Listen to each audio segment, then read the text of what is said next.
dan Mbak Elia. Bagi yang belum kenal, tapi sepertinya semuanya udah pada saling kenal ya. Baik, tanpa mengulur waktu lebih lama, acara saya serahkan kepada Mas Ayos dan Mbak Elia untuk mengambil alih dan memandu diskusi. Waktu dan tempat saya persilakan.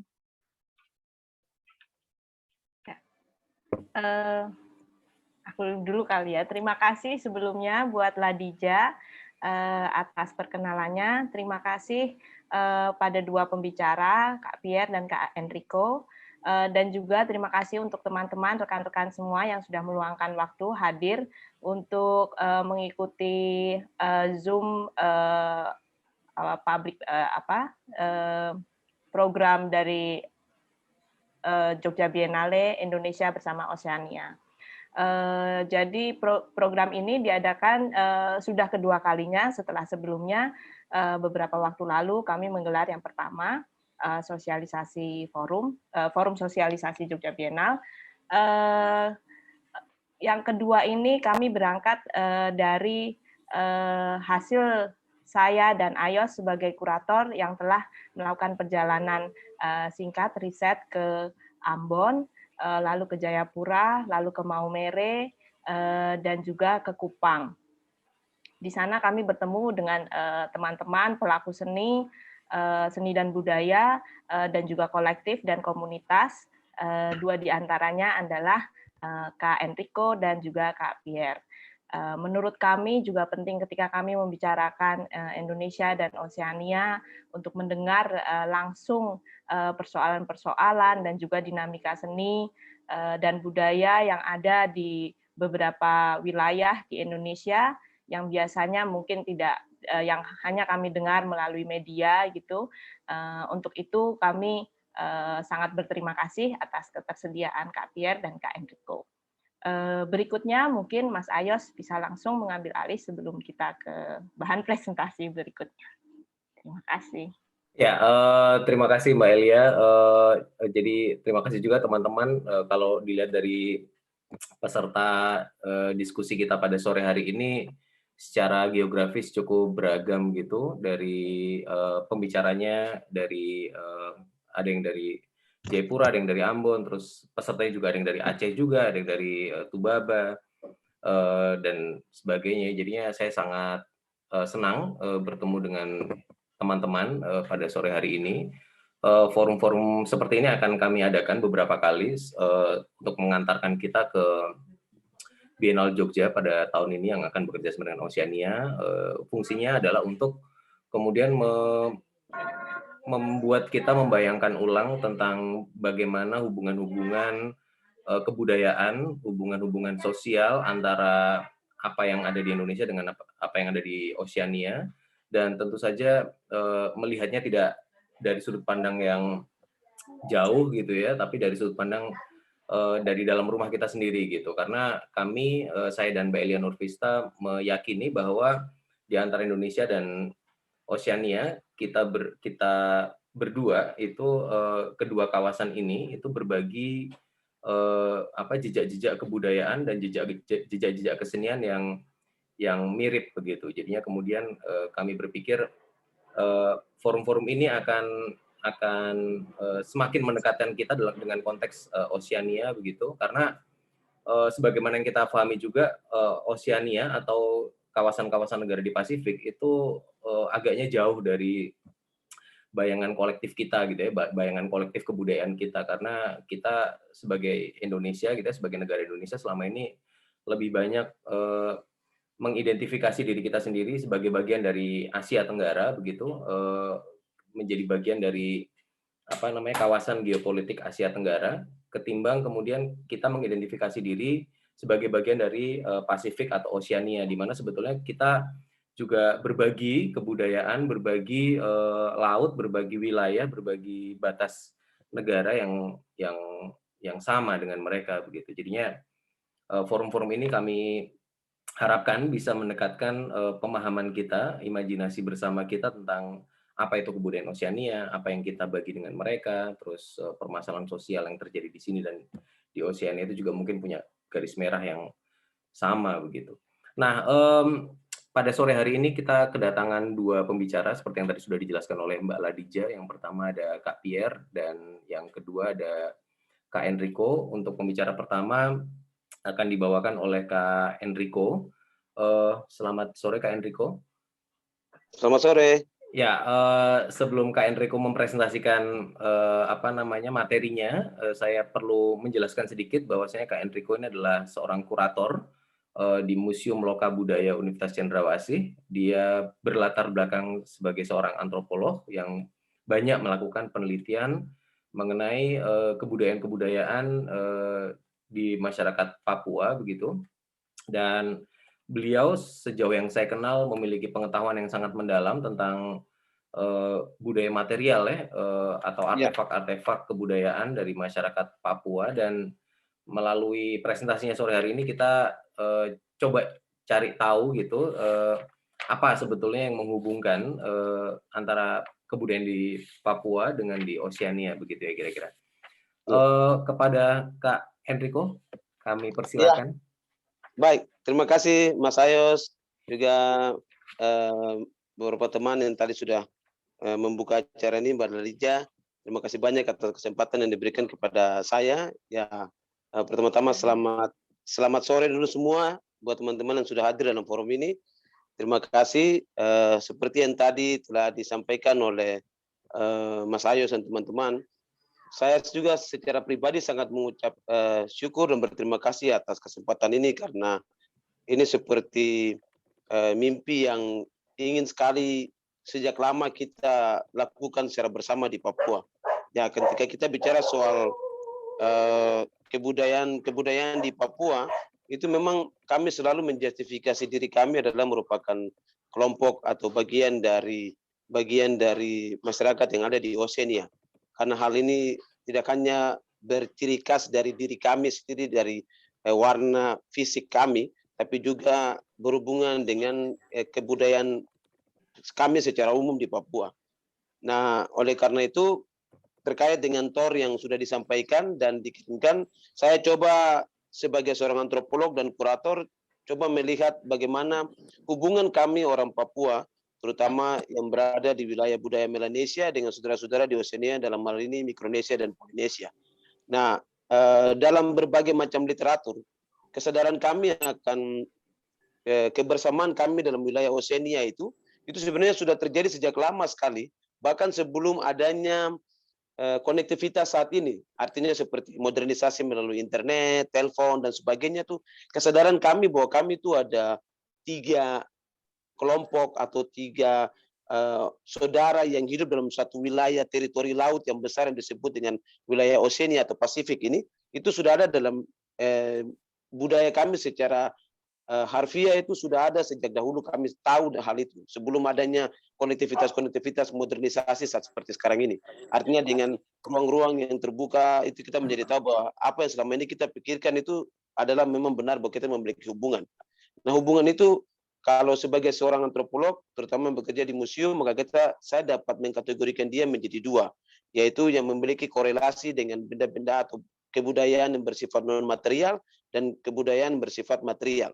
Nah, kebudayaan bersifat non-material itu kesadaran kami itu hampir sebagian besar wilayah suku-suku yang saat ini dengan data dari SIL kurang lebih 250 suku bangsa yang tinggal di Papua yang teridentifikasi dari aspek bahasa, sebagian besar yang tinggal di daerah pesisir pantai itu memiliki sejarah, cerita, asal-usul, dan persebaran yang memiliki korelasi dengan saudara-saudara kita yang ada di Oseania.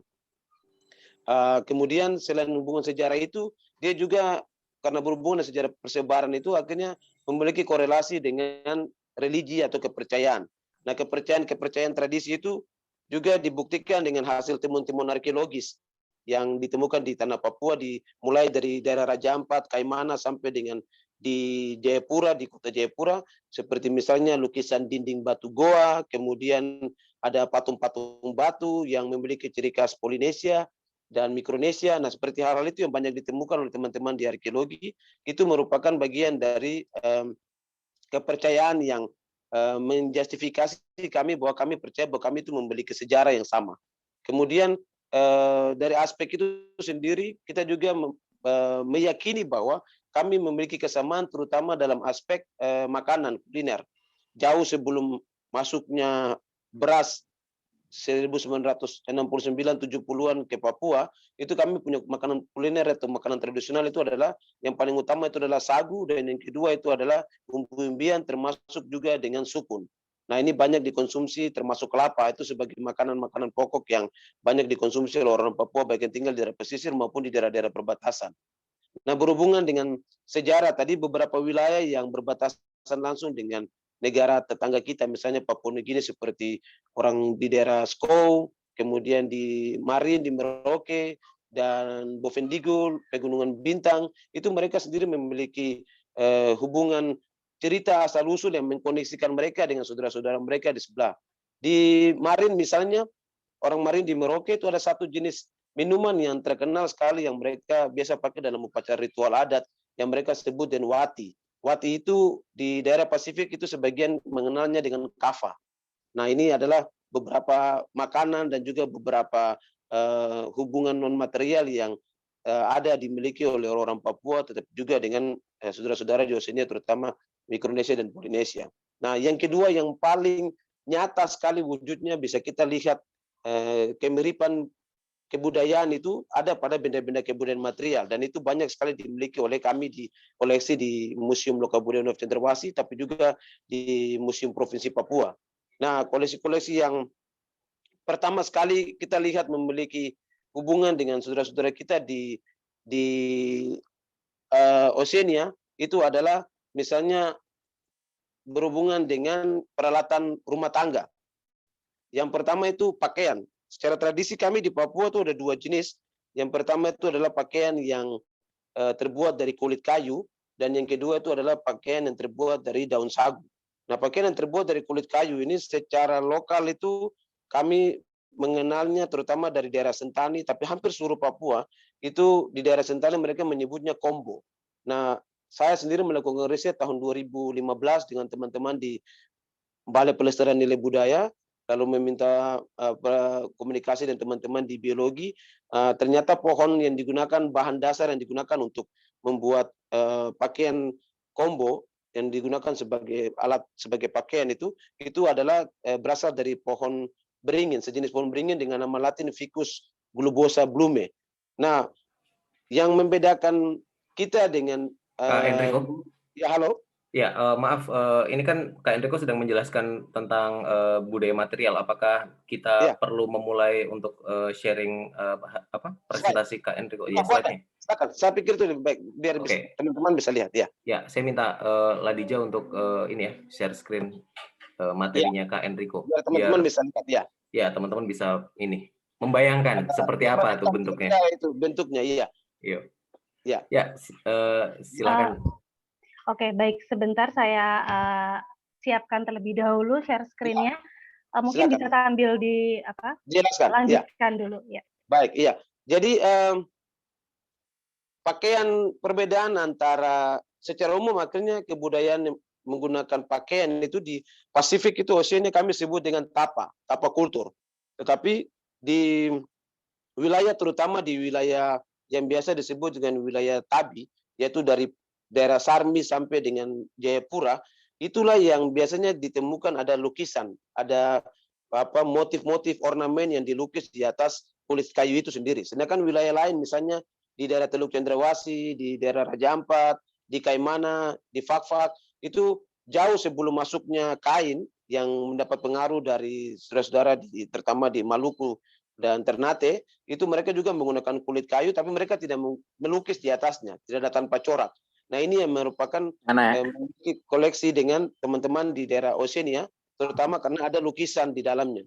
Orang-orang di Sentani itu kurang lebih terdapat 9 motif yang dilukis di dalamnya, dan motif-motif itu berhubungan erat dengan totem dan juga kepercayaan, dan juga berhubungan erat dengan religi, dengan lingkungan sekitar mereka. Misalnya ada lukisan ikan, kemudian ada cicak, ada burung. Nah, itu biasa dilukis, dan pakaian seperti ini yang menurut catatan sejarahnya atau kebudayaan secara tradisi mereka sebut dengan maro atau malo, itu digunakan oleh perempuan, terutama perempuan-perempuan bangsawan, ataupun digunakan oleh laki-laki. Jadi yang bermotif itu adalah untuk keturunan bangsawan, sedangkan yang tanpa bermotif itu adalah untuk masyarakat biasa. Slide-nya sudah ada, boleh?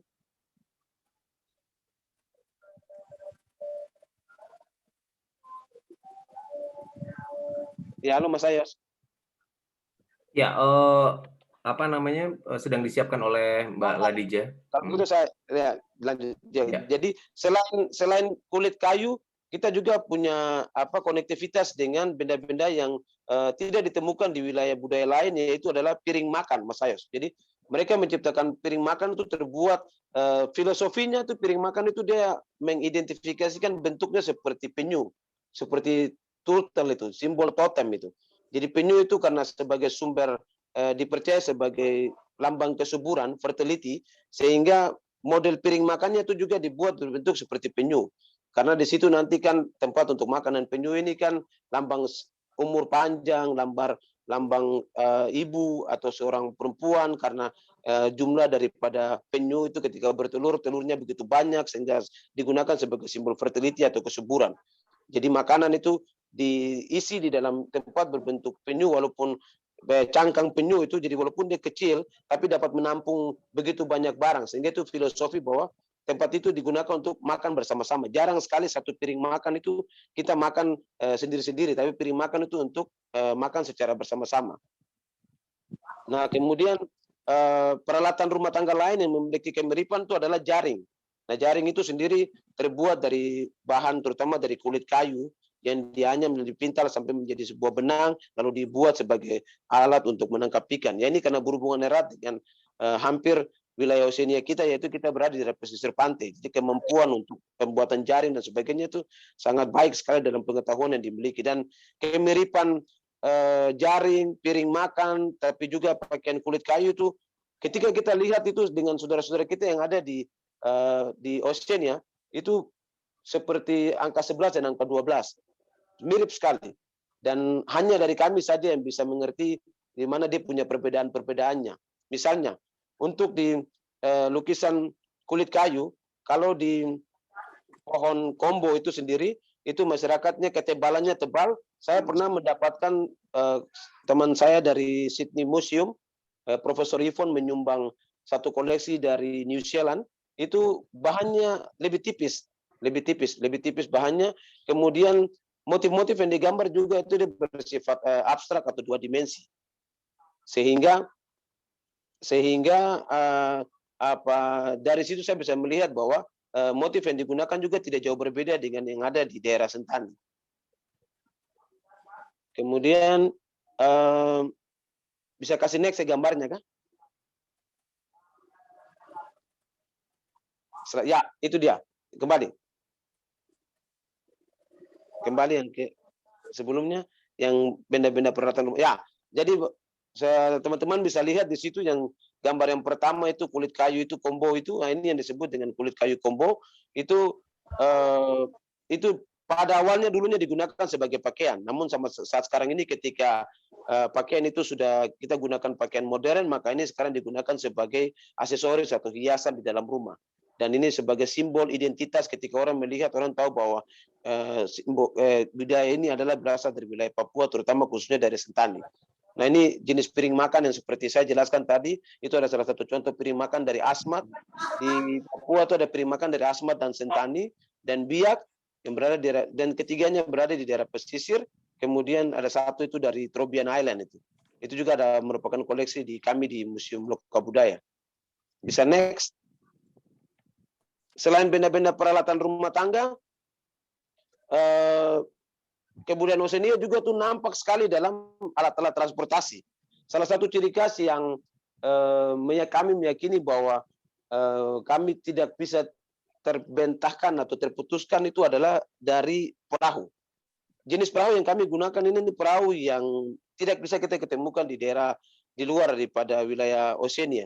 Karena jenis-jenis perahu ini adalah jenis-jenis perahu yang memang dibuat dan dibentuk untuk menghadapi ganasnya lautan Pasifik, sehingga bentuknya itu kita pakai. Dan karena masyarakat maka jenis perahu ini pun yang kami gunakan. Jadi perahu ini ada satu teman kami bersama antropolog, saudara Dennis Koibur pernah mencoba untuk membuatnya, yang dinamakan itu adalah perahu Wairon. Itu kemudian tahun 2019 atau 18-19 itu sudah mencoba untuk berlayar dengan ukuran panjang kurang lebih 24 meter dibuat. Dan itu dengan jenis yang sama, artinya perahu yang sama itu pernah digunakan, sehingga perahu ini digunakan. Dan ciri khas perahu di Oceania, terutama kami di Papua itu mengidentifikasi perahu ini berasal dari wilayah mana, itu adalah dari hiasan muka perahu yang Bapak Ibu atau teman-teman bisa lihat di slide yang gambar yang nomor 3. Nah, muka perahu itu biasanya adalah merupakan dekorasi di depan perahu yang melambangkan identitas suku, kemudian identitas kampung dan wilayah. Artinya ketika kita lihat saja kita bisa tahu muka perahu ini berarti perahu ini berasal dari daerah Biak. Oh, perahu yang ini berarti perahu ini berasal dari daerah Jayapura. Oh, perahu ini berarti perahu ini berasal dari daerah Yapen. Jadi seperti itu. Jadi kita mengidentifikasikannya dari hiasan muka perahu itu. Artinya perahu itu ketika dibangun sudah dipasang dinding, lalu dipasang layar dan sebagainya. Tapi mereka harus mengukir beberapa ornamen yang akan dipasang di bagian depan. Misalnya dari Biak ini, ornamen-ornamen ini biasanya itu menambahkan ornamen ular naga dan juga menambahkan ornamen ombak, sehingga berguna sebagai jimat atau amulet ketika digunakan sebagai dalam pelayarannya, sehingga tidak terjadi musibah dan sebagainya. Nah, kemudian juga kami teridentifikasi juga dari selain perahu, juga dengan dayung. Semua dayung dari masyarakat yang berada di daerah pesisir maupun juga di sungai, dayungnya itu selalu memiliki ciri khas, terutama ada ornamen atau motif yang diukir di gagang maupun juga di dia punya dayungnya sendiri. Sehingga melambangkan identitas, sama saja dia merupakan simbol daripada suku bangsa, terus wilayah kampung, bahkan juga berdasarkan totem atau marga dari wilayah atau suku bangsa tersebut. Nah, ini adalah merupakan ciri khas yang memang melekat di daerah kami di Papua maupun juga di Oceania. Bisa next. Selain peralatan rumah tangga, alat transportasi, salah satu lagi yang mengikatkan hubungan kami sangat erat adalah terdapat pada alat-alat musik dan benda-benda ritual adat, termasuk juga alat-alat mas kawin.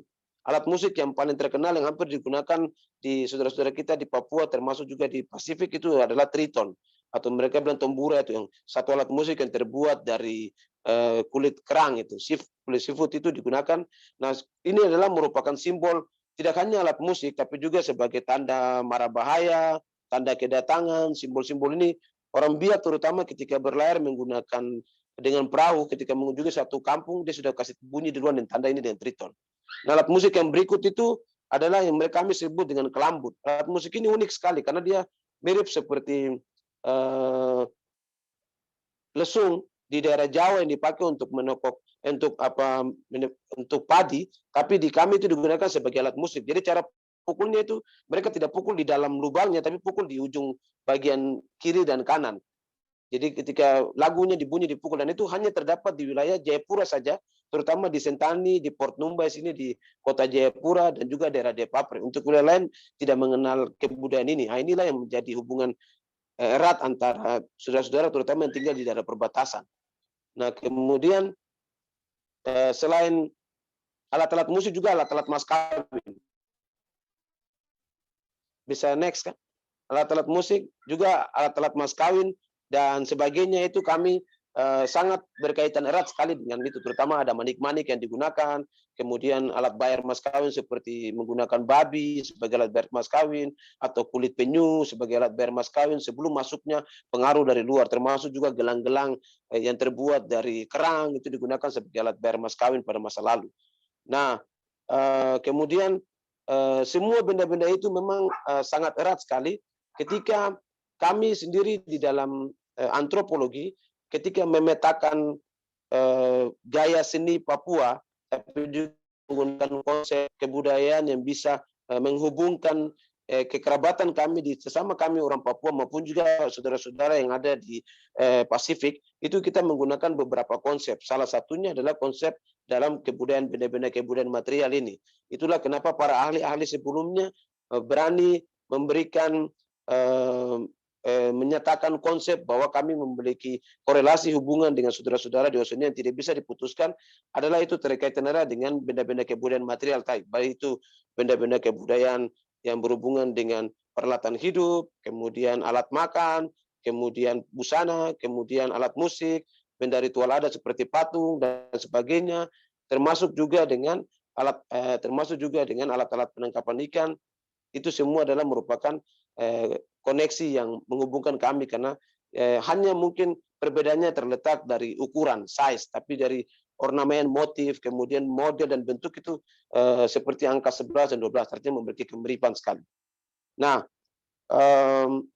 problem yang saat ini kami hadapi, kalau kita ingat bersama dalam pertemuan pertama kita, sosialisasi bahwa isu-isu di seputaran Pasifik, salah satunya adalah isu tentang degradasi budaya, kultur, atau merosotnya, menghilangnya kebudayaan kami di daerah Pasifik, itu juga dialami oleh kami di Papua.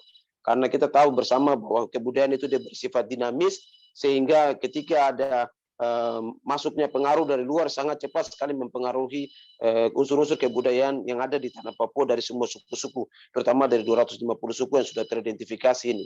Nah, keragaman kami itu semakin dirasakan bergeser itu, terutama dalam benda-benda kebudayaan material adalah dari aspek peralatan hidup yang digunakan lebih banyak sekarang sudah diganti dengan teknologi, kemudian peralatan musik itu puji Tuhan bahwa kami masih tetap menggunakan beberapa peralatan musik etnik yang tetap dipertahankan dan dilindungi, termasuk juga peralatan mas kawin, sehingga busana dan aksesoris dalam tarian itu yang tadinya ada di pakaian adat itu dia terafiliasi atau bisa kita temukan di dalam pakaian-pakaian yang digunakan dalam tarian.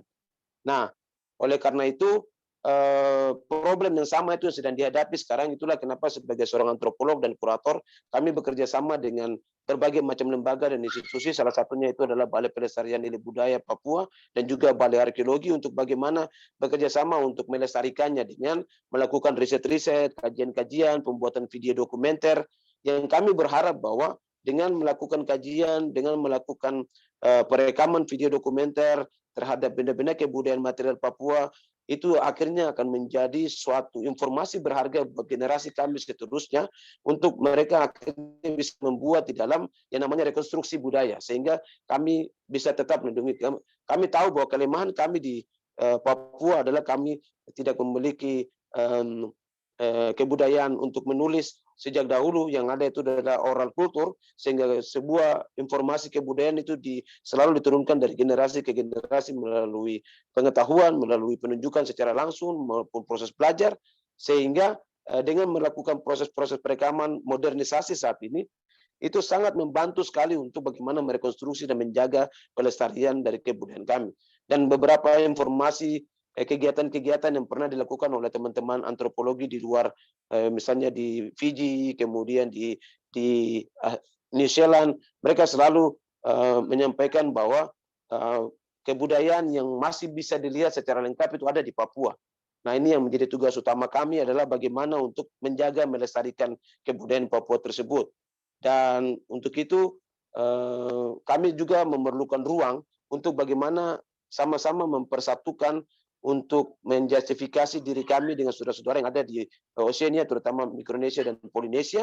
Dan kami sangat berterima kasih dengan adanya program Biennale ini seolah-olah memberikan ruang yang terbuka seperti pasal-pasal yang siap untuk dilengkapi menjadi satu gambar utuh bahwa inilah kami kebudayaan Oceania, bahwa orang Papua yang secara otomatis adalah merupakan bagian dari negara Republik Indonesia, juga memiliki hubungan kekerabatan, memiliki hubungan kebudayaan dengan saudara-saudara di Oceania, terutama yang berada di Mikronesia dan Polinesia, melalui kebudayaan benda-benda kebudayaan yang sampai saat ini bisa kita temukan secara bersama-sama.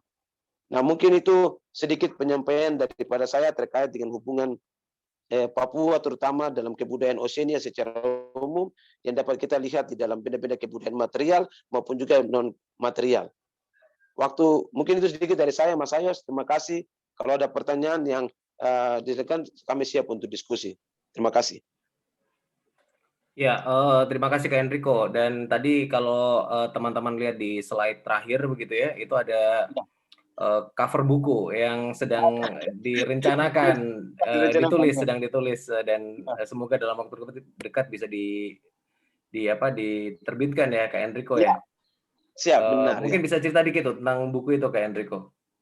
Oke, baik. Iya. Jadi selama bekerja di museum dari tahun 2004 sampai dengan hari ini, juga sebagai seorang kurator, sebagai seorang antropolog, begitu mendapat informasi yang banyak ketika teman-teman datang untuk ini selalu menjadi guide, memberikan informasi. Saya melihat ada satu keterbatasan yang tidak belum kita buat, yaitu adalah informasi tentang benda-benda kebudayaan material. Nah, karena itu berhubungan dengan museum, ketika kita bicara soal katalog museum, itu biasanya dia berisi informasi yang sangat terbatas. Karena dia hanya berisi nama benda, kemudian fungsi, tahun koleksi, dan sebagainya. Maka saya coba membuat untuk menganalisa jumlah koleksi yang kurang lebih kami di Museum Loka Budaya ada 2.500 koleksi, itu menjadi suatu materi buku yang namanya etnografi kebudayaan material. Nah, etnografi kebudayaan material itu saya mengambil semua benda-benda koleksi yang ada dari 7 wilayah adat di tanah Papua, yang suku-sukunya paling banyak memiliki koleksi di museum. Misalnya dari wilayah yang pertama, wilayah Mamta atau Tabi, itu dari Sentani. Nah, orang Sentani punya koleksi peralatan hidup, koleksi religi, alat musik, itu semua saya jelaskan dengan menggabungkan dengan beberapa informasi tambahan seperti nama benda itu bahasa daerahnya apa, kemudian bahasa ilmiahnya apa, kemudian ukurannya, bahannya, dan semuanya. Jadi benar-benar komprehensif. Tapi sebelum menjelaskan benda tersebut, saya menjelaskan dulu tentang informasi kebudayaannya. Sehingga unsur-unsur kebudayaan itu yang mempengaruhi lahirnya benda-benda kebudayaan material tersebut. Nah, itu yang sudah puji Tuhan sudah 98% sudah mau selesai, dan tinggal 2% itu dalam waktu dekat. Saya berharap di bulan Agustus sudah bisa launching. Mungkin seperti itu. Baik, terima kasih. Siap, terima kasih atas presentasi yang sangat menarik Kak Enrico ya. Ya. Memberikan kita pandangan bahwa ada ikatan, ada sejarah, ada pertautan historis gitu antara kebudayaan kita, terutama kebudayaan Papua dengan kebudayaan yang ada di Pasifik ya, teman-teman di Oceania begitu. Setuju ya. Ya, untuk sesi berikutnya saya akan memberikan waktu kepada Mbak Elia dan Kak Pierre. Silakan Mbak Elia. Oke. Mungkin ini ya, sebelumnya saya kembali lagi ingin mengucapkan terima kasih buat Kak Enrico atas paparannya soal ini ya, budaya-budaya material yang ada di sana gitu. Selain melihat adanya kesamaan, juga keragaman antara Indonesia dan bagian Oceania lainnya gitu ya. Tadi saya mencatat ada isu-isu soal degradasi atau menghilangnya kebudayaan atau tergerusnya praktik adat yang sehari-hari gitu, yang kemudian kian ditinggalkan gitu. Tentunya kita nggak bisa memandang itu secara hitam putih, misalnya atas adanya teknologi atau modernisasi gitu. Tapi tadi sempat disebutkan bahwa sebenarnya teknologi juga cukup membantu untuk untuk melestarikan, mengarsipkan gitu. Tapi saya pikir satu hal yang bisa kita kritisi adalah bagaimana cara modernisasi, misalnya melalui pertambangan atau industri ekstraktif gitu. Dengan atas nama pembangunan gitu ya, itu yang mungkin nanti bisa kita elaborasi lagi di akhir di sesi tanya jawab. Tapi sebelumnya akan sangat menarik mendengarkan Kak Pierre gitu. Kak Pierre ini adalah salah satu pendiri Paparisa Ambon Bergerak yang ada di Ambon, kolektif yang ada di Ambon. Lalu Kak Pierre ini juga aktif bekerja sebagai arsitek gitu, atau PNS nih Mas. Arsitek ya. Bukan. Ya, terus jadi mungkin di sini kita akan bisa juga melihat gambaran soal bagaimana dinamika Ambon gitu dengan anak mudanya, terutama pasca konflik. Karena ini menarik gitu tadi ketika Kak Enrico membicarakan lebih pada soal kultur yang terikat dengan suku gitu. Nah, sementara persoalan suku, ras, dan agama gitu itu cukup menjadi hal yang cukup pelik gitu di Indonesia yang luas ini gitu. Kita bisa mendengar paparannya lewat Kak Pierre. Mungkin lanjut saja, disambung. Apakah ada slide yang mau ditampilkan? Kayaknya saya share screen dari saya aja kayaknya. Kak Elia ya. Ya, siap. Biar lebih silakan. gampang. Waktu untuk saya berikan ke Kak. Terima kasih Kak Elia. Saya pakai slide aja karena saya agak-agak suka kemana-mana ngomongnya. Jadi daripada nanti lebih 25 menit malah nggak dapat yang dibutuhkan, ya sambil share ya. Sebelumnya selamat sore kawan-kawan di mana saja di Indonesia. Saya mau ngobrol-ngobrol cerita mengenai apa sih yang dilakukan kawan-kawan di Ambon. Kayak apa sih ekosistem seni dan kreativitas di Ambon terutama, dan bagaimana kami mencoba untuk mendekatkan kawan-kawan yang berbeda lewat jalur seni begitu. Saya kebetulan tergabung di satu kami menyebutnya sebuah kampanye namanya Ambon Bergerak. Mungkin nanti akan lebih detail saya ceritakan. Tapi untuk memberi konteks buat kawan-kawan yang mungkin kebanyakan mungkin masih muda-muda barangkali. Di Ambon, mungkin teman-teman yang belum lahir tahun 99 tidak begitu tahu ya mengenai kondisi di Ambon tahun 99 sampai 2004 itu ada satu kerusuhan yang besar sekali yang makan korban jiwa sampai ribuan. Itu kalau boleh saya bilang secara terbuka itu memang antara dua agama, kelompok Muslim dan kelompok Kristen, dan itu memang sesuatu yang tidak pernah terpikirkan sama sekali sebelumnya oleh kami, karena di Ambon waktu itu memang kita tinggalnya memang kalau secara tradisional di kampung-kampung atau di desa-desa, kita nyebutnya negeri-negeri. Kalau di sini itu memang ada negeri yang Kristen, ada negeri yang Muslim, juga ada negeri kampung yang Muslim dan Kristen. Ada yang marganya sama, tapi kemudian ada yang Muslim, ada yang Kristen. Nah, kalau di Ambonnya sendiri, di kotanya memang karena sejak dulu sudah bercampur, memang kita sebelah-sebelahannya Muslim dan Kristen itu berdampingan. Dan kemudian dari situ, kita memang sudah terbiasa sih dari kecil, kayak Natalan tuh pasti saling mengunjungi, incar-incaran ya, sama lah kayak anak-anak yang lain, incaran di situ kalau pegang tangan di situ dapat 5.000-an atau dapat 2.000-an atau dapat 1.000-an gitu ya, atau di situ ada Coca-Cola. Kalau dulu zaman saya itu mungkin sesuatu yang spesial ya gitu. Tapi kemudian tahun 2004, 19 sampai 2004 itu saya masih SMA waktu itu, dan memang kerusuhannya memang benar-benar ya bakar-bakaran, ya bunuh-bunuhan, dan benar-benar memisahkan Muslim dan Kristen secara terbuka. Nah, banyak kawan-kawan yang kemudian melihat, kebetulan kami yang awal-awal berkumpul itu memang kebanyakan adalah teman-teman yang waktu itu terpaksa harus kuliah di luar dari Ambon. Ada juga beberapa yang berada di Ambon, tapi banyak yang berada di luar Ambon karena memang kondisinya tidak memungkinkan, ya tidak ada perkuliahan jalan, tidak ada sekolah yang benar-benar bisa efektif untuk bersekolah. Akhirnya ya banyak yang keluar, dan rata-rata tuh pulang sekitar tahun 2008 sampai tahun 2009. Kita melihat Ambon yang jauh sekali berbeda dari yang pernah kita alami waktu kecil. Terutama karena kita merasa bahwa saya selalu dulu pasti punya sahabat atau teman yang berbeda agama dengan saya. Sementara teman-teman yang lain juga yang Muslim juga merasakan yang itu. Nah, pasca kerusuhan tuh akhirnya kan benar-benar terpisah, termasuk sekolah pun terpisah.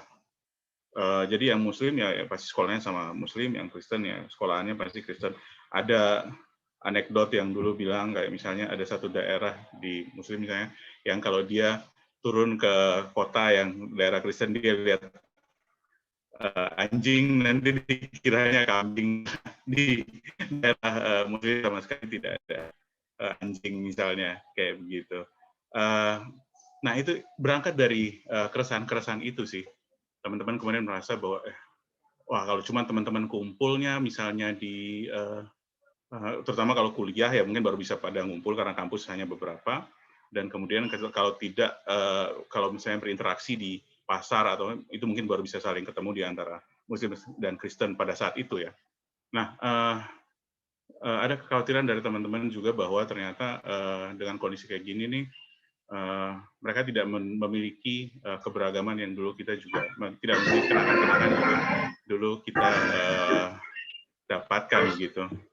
Nah karena itu teman-teman mulai dari 2009 tuh mulai kumpul karena memang juga pada waktu itu cenderung banyak sekali komunitas-komunitas ya, kita nyebutnya komunitas-komunitas muda di Ambon, mulai dari yang suka bikin puisi, ada namanya Bengkel Sastra Maluku, ada juga ada teman-teman yang musik, itu ada Molucca Hip Hop, ada juga Ambon Band Community, ada juga teman-teman yang suka teater lumayan banyak, itu ada seperti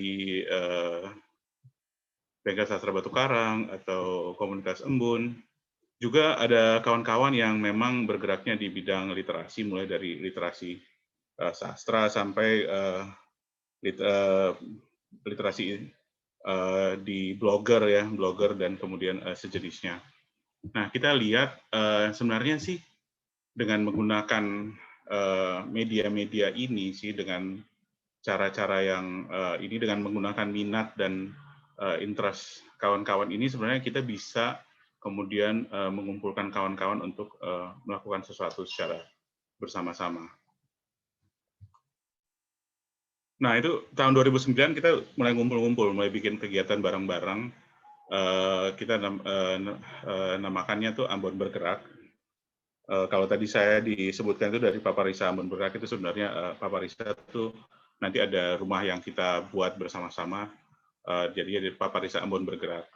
Tapi Ambon Bergerak sendiri itu sebenarnya dari awal kita maunya sebuah sebenarnya bukan komunitas atau kolektif sih, tapi sebenarnya lebih kayak semangat untuk bikin sesuatu, jangan sendiri-sendirilah, antar masing-masing komunitas, ayo bikin sesuatu tuh bareng-bareng, bikin sesuatu, ada yang misalnya kita bikin panggung misalnya, ya teman-teman yang terbiasa untuk campaign sosial media ya dia yang bantu untuk bikin campaignnya, teman-teman yang perupa misalnya yang bikin backdropnya, teman-teman yang desain grafis misalnya ya tolong bikin posternya, kayak gitu sih untuk awal-awalnya. Nah, memang 2009 sampai 2011-an itu memang terasa mulai hangat ya, kawan-kawan mulai kumpul. Sampai satu ketika itu di tahun 2011, itu 11 September 2011 itu ada kita menyebutnya sih ada ribut-ribut, ada kericuhan di beberapa titik di Ambon. Memang di Ambon itu kan akhirnya di tengah kotanya Ambon itu ada terbelah secara semacam ada garis yang tidak terlihat, yang kemudian bisa kita tahu, oh kita di daerah yang Muslim, oh ini kita di daerah yang Kristen gitu ya. Nah, di perbatasan area itu di tahun 2011 itu sempat ada ribut-ribut, dan itu sampai ada juga yang menjadi korban. Buat kita sih kemudian merasa bahwa ternyata kita masih serentan itu. Sudah lewat 6 tahun dari kerusuhan besar, tapi ternyata hal-hal ini masih saja terjadi dan bisa ada peluang untuk terjadi. Terutama waktu itu sih kita lihat selalu kan Ambon masih saja dianggap sebagai kalau ada rusuh tulisnya ada ribut-ribut di Ambon, tulisnya rusuh di Ambon, Nah, itu kemudian selalu diputar-putar ulang-ulang, termasuk juga video-video lamanya diputar ulang-ulang. Lalu kemudian menunjukkan bahwa, oh ternyata Ambon rusuh. Padahal sebenarnya sih itu hanya di beberapa titik. Tidak kerusuhan berskala besar waktu itu. Nah, kita sama teman-teman semua rame-rame, teman-teman yang komunitas seni, komunitas literasi, semua kumpul. Dan kemudian kita coba bikin perlawanan, tapi waktu itu memang perlawanannya lewat media sosial ya, waktu Twitter yang masih paling kuat, dan kita coba membuat supaya jangan Ambon dianggap sebagai suatu lokasi yang rusuh. Kita rame-rame nge-tweet, termasuk mention pemimpin redaksi dan media-media nasional untuk kemudian jangan kemudian menggunakan kata rusuh di Ambon. Dan itu memang berhasil karena takutnya begini, di satu daerah mungkin saja dia tidak tahu sama sekali di daerah lain karena pulaunya kan berbeda. Dia tidak tahu daerah lain itu terjadi rusuh, tapi terjadi keributan. Tapi kemudian karena media kemudian memutar itu berulang-ulang, akhirnya dia terprovokasi misalnya. Nah, karena itu kami mencoba menghentikan itu dan memang berhasil sih waktu itu. Banyak media nasional yang kemudian merubah beritanya. Nah, dari kejadian itu kita merasa bahwa memang ada dua hal yang paling penting yang kita harus lihat. Yang pertama tuh ternyata memang seperti yang kita sangkakan, memang kohesi sosialnya antara kawan-kawan, terutama antara Muslim dan Kristen pada zaman itu memang masih belum terkuat. Dan yang kedua adalah kalau kita bergerak bersama, itu ternyata bisa menghasilkan dampak yang jauh lebih besar. Itu sih yang kemudian kita merasa bahwa ayo benar-benar kita mulai sekarang memperkuat barisan, bergerak bersama untuk yang terutama ini sih. Karena waktu itu kita memang secara presence memang terlihat besar di sosial media, tapi kemudian kita butuh masuk dan memperluas resonansi itu di secara offline.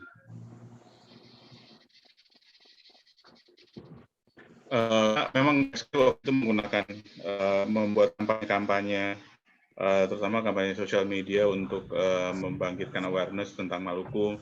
Misalnya kayak ada kampanye Ayo ke Maluku untuk mengajak orang untuk berwisata ke Maluku, yang memang waktu itu lumayan besar perhatiannya. Nah, kami kemudian membuat juga banyak kegiatan-kegiatan seni, terutama ini kalau teman-teman lihat di screen, ini ada salah satu kegiatan yang kita buat 11 September 2012 ini kita mengenang kejadian 1 tahun sebelumnya. Namanya Art for Peace. Itu teman-teman teater datang dan memberikan ekspresinya, musik dan lain-lain. Ada juga teman-teman yang bacakan puisi. Tujuannya sih memang ya waktu itu karena 1 tahun yang lalu sebelumnya terjadi ribut-ribut, ya coba kita ingatin lagi kawan-kawan yang lain bahwa ayolah kita berhenti sajalah dengan hal-hal seperti itu. Nah, kenapa seni? Kenapa kemudian kami lebih banyak mengerucut pada kegiatan-kegiatan yang offline itu mengarah ke seni? Itu sebenarnya waktu menulis slide ini juga saya agak bingung sih kenapa seni. Tapi memang dari pengalaman kita, apabila kawan-kawan menggunakan seni itu pertama, kalau teman-teman seniman, kalau ketemu dan berkumpul, tentunya lama-lama yang dibicarakan tidak lagi perbedaan, tapi kemudian apa sih yang bisa kita kerjain sama-sama.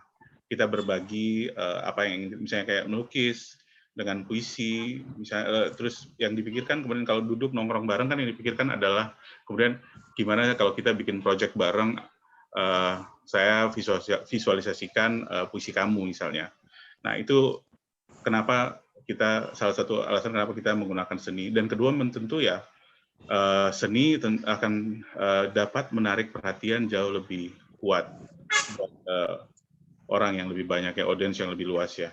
Itu kenapa pada metode-metode kami berikutnya untuk menghadapi atau menanggapi isu-isu sosial yang terjadi di Ambon dan Maluku, setelah itu memang cenderung mengarah ke seni. Tujuannya sih memang untuk yang Art for Peace tadi itu memang yang kita inginkan itu adalah memang agak sulit ya. Kadang-kala kita sering melihat kalau misalnya ada ribut-ribut selalu saja pemuka agama dan pemuka masyarakat ketemu, media meliput segala macam, tapi belum tentu itu bisa dilaksanakan oleh bisa diturunkan ke grassroots ke masyarakatnya mereka. Bisa saja itu hanya menjadi sesuatu yang simbolis. Nah, kalau kita merasa daripada kita membuat hal-hal yang ritual dan simbolis seperti itu, kenapa tidak kita bangun relasi-relasi kecil Misalnya satu orang dengan satu orang yang lain, seorang pelukis dengan seorang yang puisi, atau seorang pembaca dengan seorang penulis misalnya. Lalu kemudian tapi relasinya itu banyak. Relasinya mungkin satu dengan satu, tapi kemudian relasinya tuh berkembang banyak, sehingga kemudian kalau kita misalnya ke satu daerah akan sangat mudah kemudian, oh ya saya ada kenal orang di daerah situ. Atau kalau misalnya ada sesuatu kejadian yang tidak enak, misalnya ada ribut-ribut, saya mau melakukan sesuatu, saya kemudian yang pertama kita pikirkan adalah saya kalau melakukan hal ini ke orang itu, apakah saya juga kenal orang dari daerah situ? Kenapa kalau saya melakukan itu berarti secara tidak langsung saya menyakiti orang yang saya kenal atau saya anggap sebagai saudara. Jadi memang ya tujuan yang paling utama adalah membangun relasi-relasi personal yang kemudian lebih massal.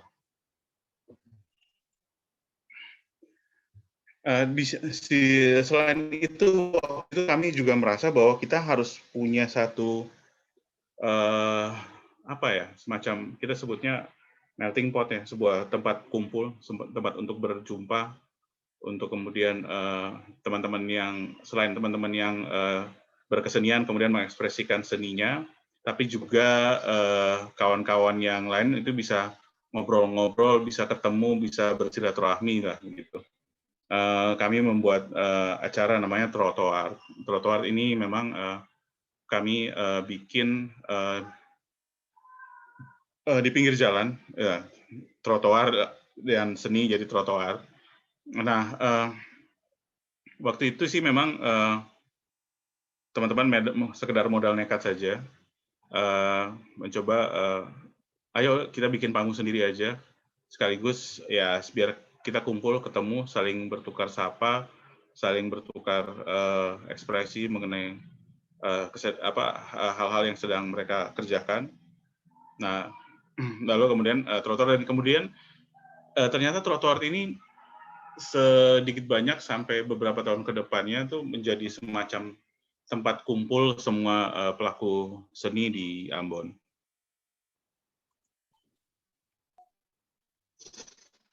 Sampai pada tahun 2014, kebetulan kita ada mendapatkan bantuan. Selama itu memang karena kita bergerak di jalanan, nongkrong di jalanan, bikin kegiatan di jalanan, atau akhirnya harus nyewa kafe atau nyewa ruang, kita coba untuk kemudian bikin sebuah rumah, dibantu dari sekelompok teman di Jakarta yang kemudian memfasilitasi kita untuk kemudian menyewa sebuah rumah. Rumah ini yang kemudian kita namakan Paparisa Ambon Bergerak. Di dalam rumahnya sendiri itu ada perpustakaan, ada teman-teman disediakan internet gratis, dan kemudian ada laptop yang bisa digunakan. Juga disediakan ruang untuk misalnya teman-teman mau diskusi, ada studio musik kecil, dan kemudian teman-teman bebas menggunakannya 24 jam. Di sini baru mulai kemudian lebih banyak kegiatan-kegiatan yang kemudian kegiatan-kegiatan seni terutama yang kemudian berawal dan dilaksanakan di sini.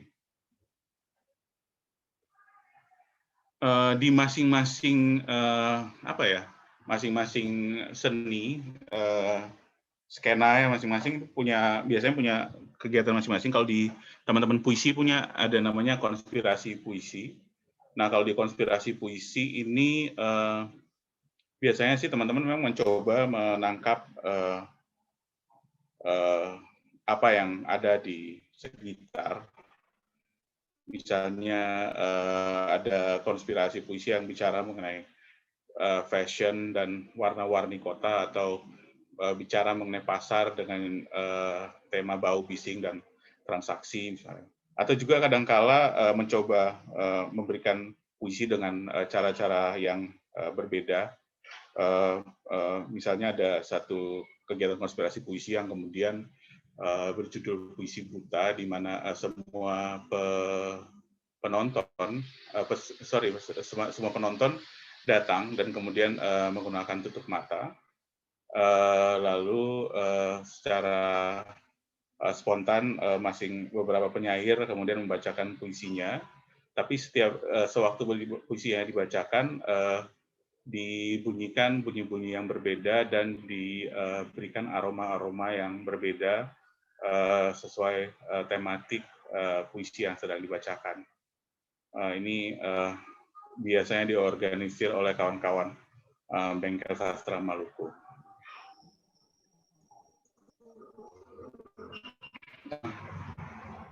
Hal-hal yang kita juga sering merespon mengenai hal-hal yang terjadi di Kota Ambon, seperti ini yang kegiatan yang kita lakukan sama teman-teman.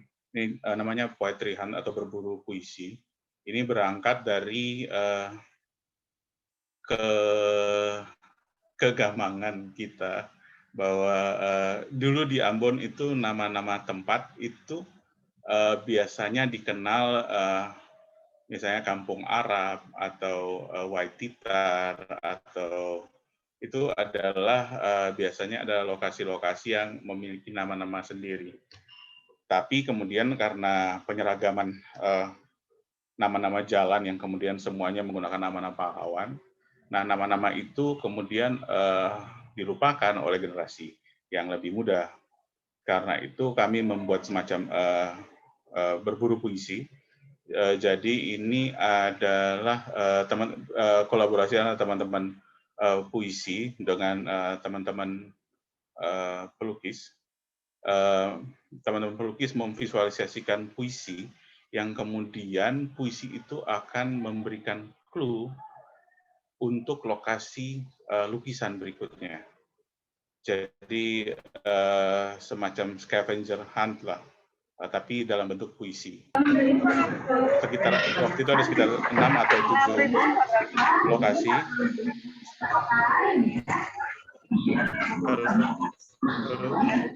6 atau 7 lokasi yang kemudian dari satu puisi kemudian membawa ke puisi, dan cepat-cepatan siapa yang dapat dia menang kemudian mendapatkan hadiah. Memang tujuannya seperti yang tadi saya bilang, memang itu sih, mengenalkan lagi kawan-kawan mengenai lokasi-lokasi, dan ada misalnya hal-hal yang penting yang terjadi di situ. Misalnya ada tempat tiang gantungnya Patimura, atau nama lorong Arab misalnya, itu yang sudah tidak terlalu dikenal oleh anak-anak generasi sekarang. Pameran lainnya itu adalah respon kawan-kawan mengenai kondisi di Ambon. Ambon memang kota kecil ya, boleh dianggap kota ketiga lah kalau di Indonesia. Penduduknya cuma 300 ribuan sampai 400 ribuan, tapi kemudian juga di kota pulau yang memiliki permasalahan-permasalahan dan kegelisahan-kegelisahan yang sama, mungkin sama seperti kota-kota lain di Indonesia. Hal-hal seperti sampah, hal-hal seperti keriuhan, keributan, dan lain-lain. Nah, ini pameran visualisasi puisi juga. Nama pamerannya Urban Genitals. Ini diinisiasi oleh seorang pelukis namanya Petra Ayo Embun. Ini teman-teman coba memvisualisasikan puisi-puisi kawan-kawan Bengkel Sastra. Dan kita buat pameran itu di lorong, sebuah lorong di lorong sempit di Ambon.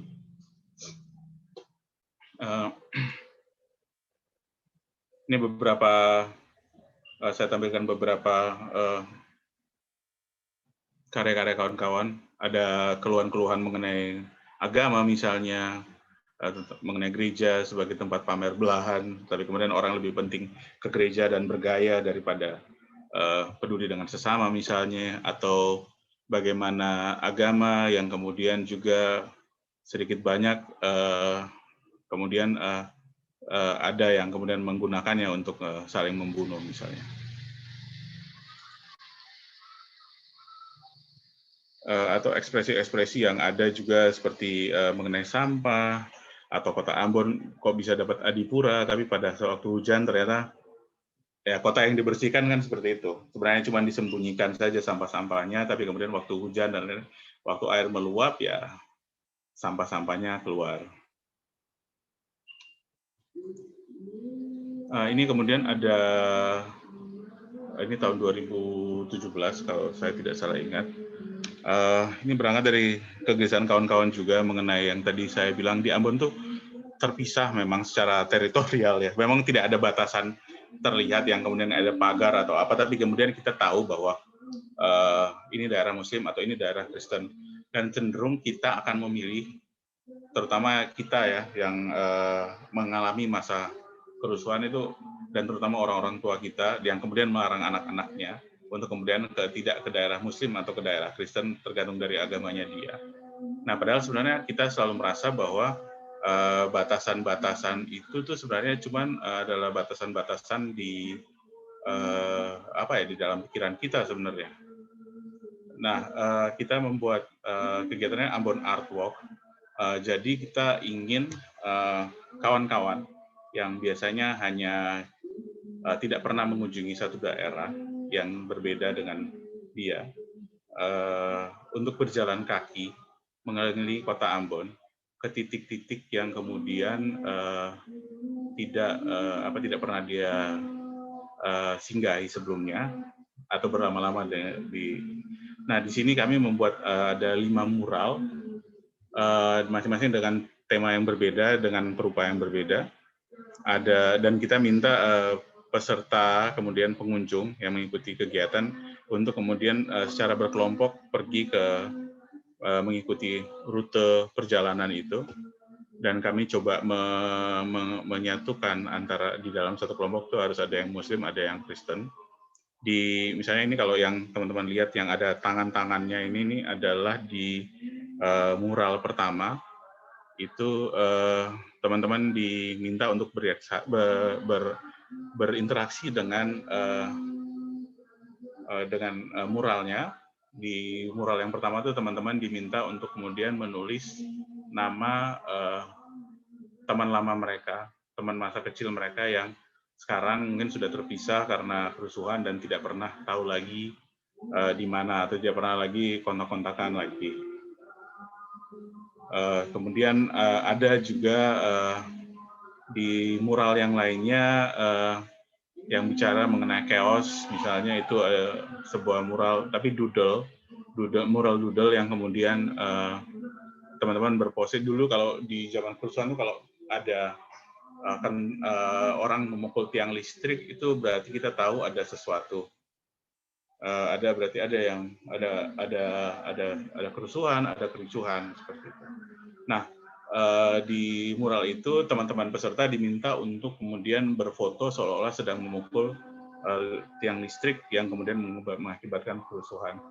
Nah, itu karena kami percaya bahwa sebenarnya sedikit banyak waktu dulu tuh kita teman-teman kita di Ambon tuh sesuci-sucinya kita itu pasti secara tidak langsung melakukan sesuatu yang memperkeruh suasana, memberikan sumbangan misalnya walaupun kita tidak pernah ikut perang misalnya atau tidak pernah ikut kerusuhan, tapi kemudian kalau kita misalnya ada yang minta sumbangan untuk maju ke sana, ya kita memberikan sumbangan misalnya atau memberikan bensin misalnya untuk membakar rumah orang lain.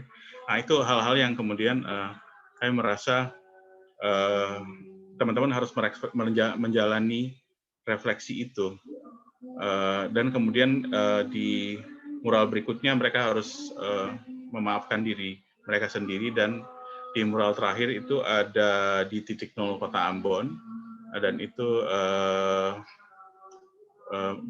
sebuah instalasi musik yang dibuat oleh Morika Teteleta yang kemudian itu semacam besi-besi pagar yang dipotong, dan tapi kemudian kalau dibunyikan itu memainkan lagu The Beatles yang Imagine.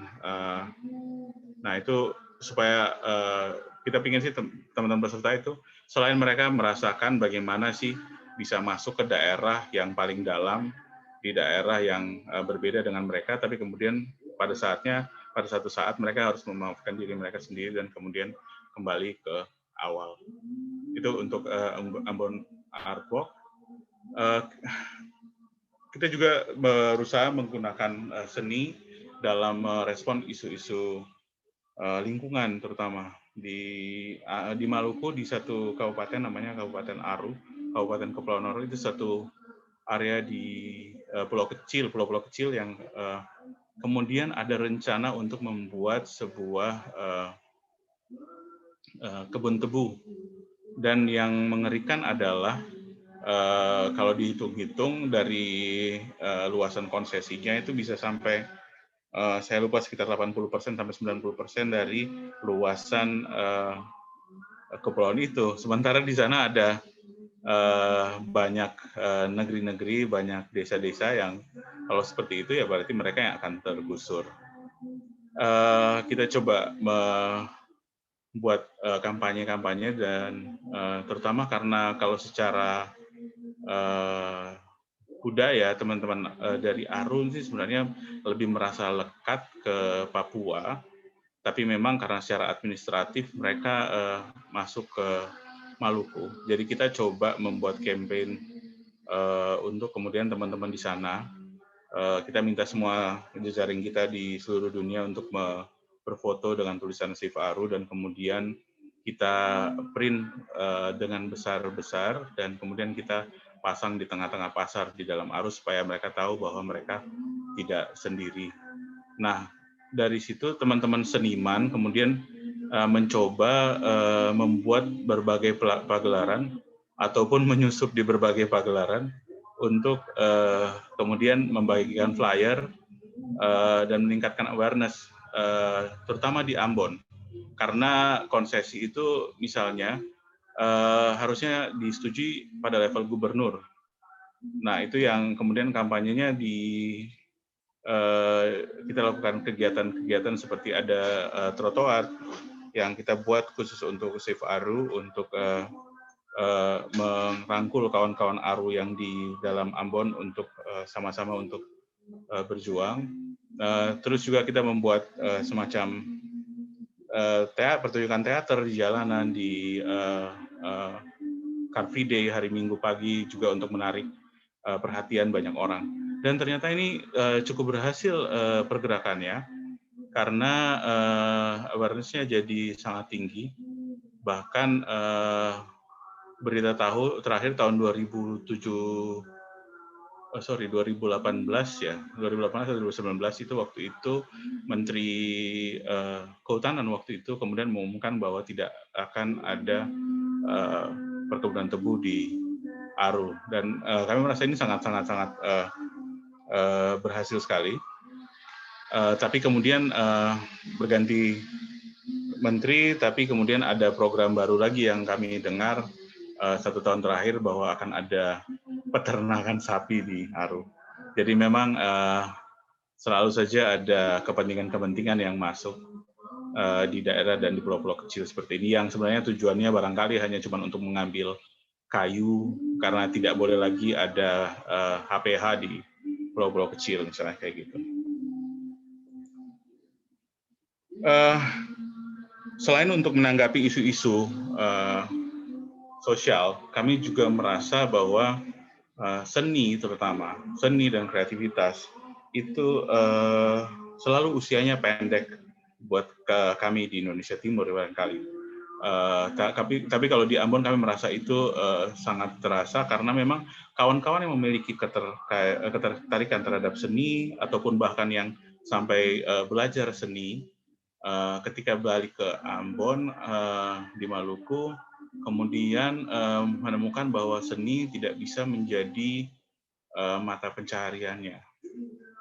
Itu salah satu yang menjadi struggle kami dan karena itu memang kami membuat banyak festival-festival, banyak kegiatan-kegiatan yang memang tujuannya untuk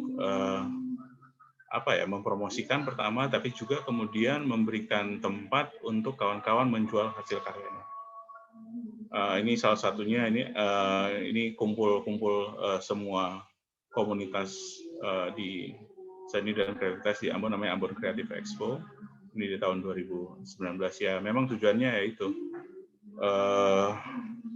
supaya kita bisa melihat bahwa teman-teman seniman setidaknya bisa kemudian mempromosikan karyanya, menjual karyanya, dan ya setidaknya mendapatkan uang untuk kemudian memproduksi lagi atau mengembangkan keseniannya sendiri.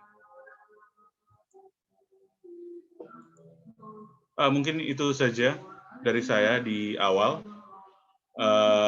Mungkin mungkin nanti kalau kita diskusi bisa jauh lebih banyak. Terima kasih, Mbak Elia.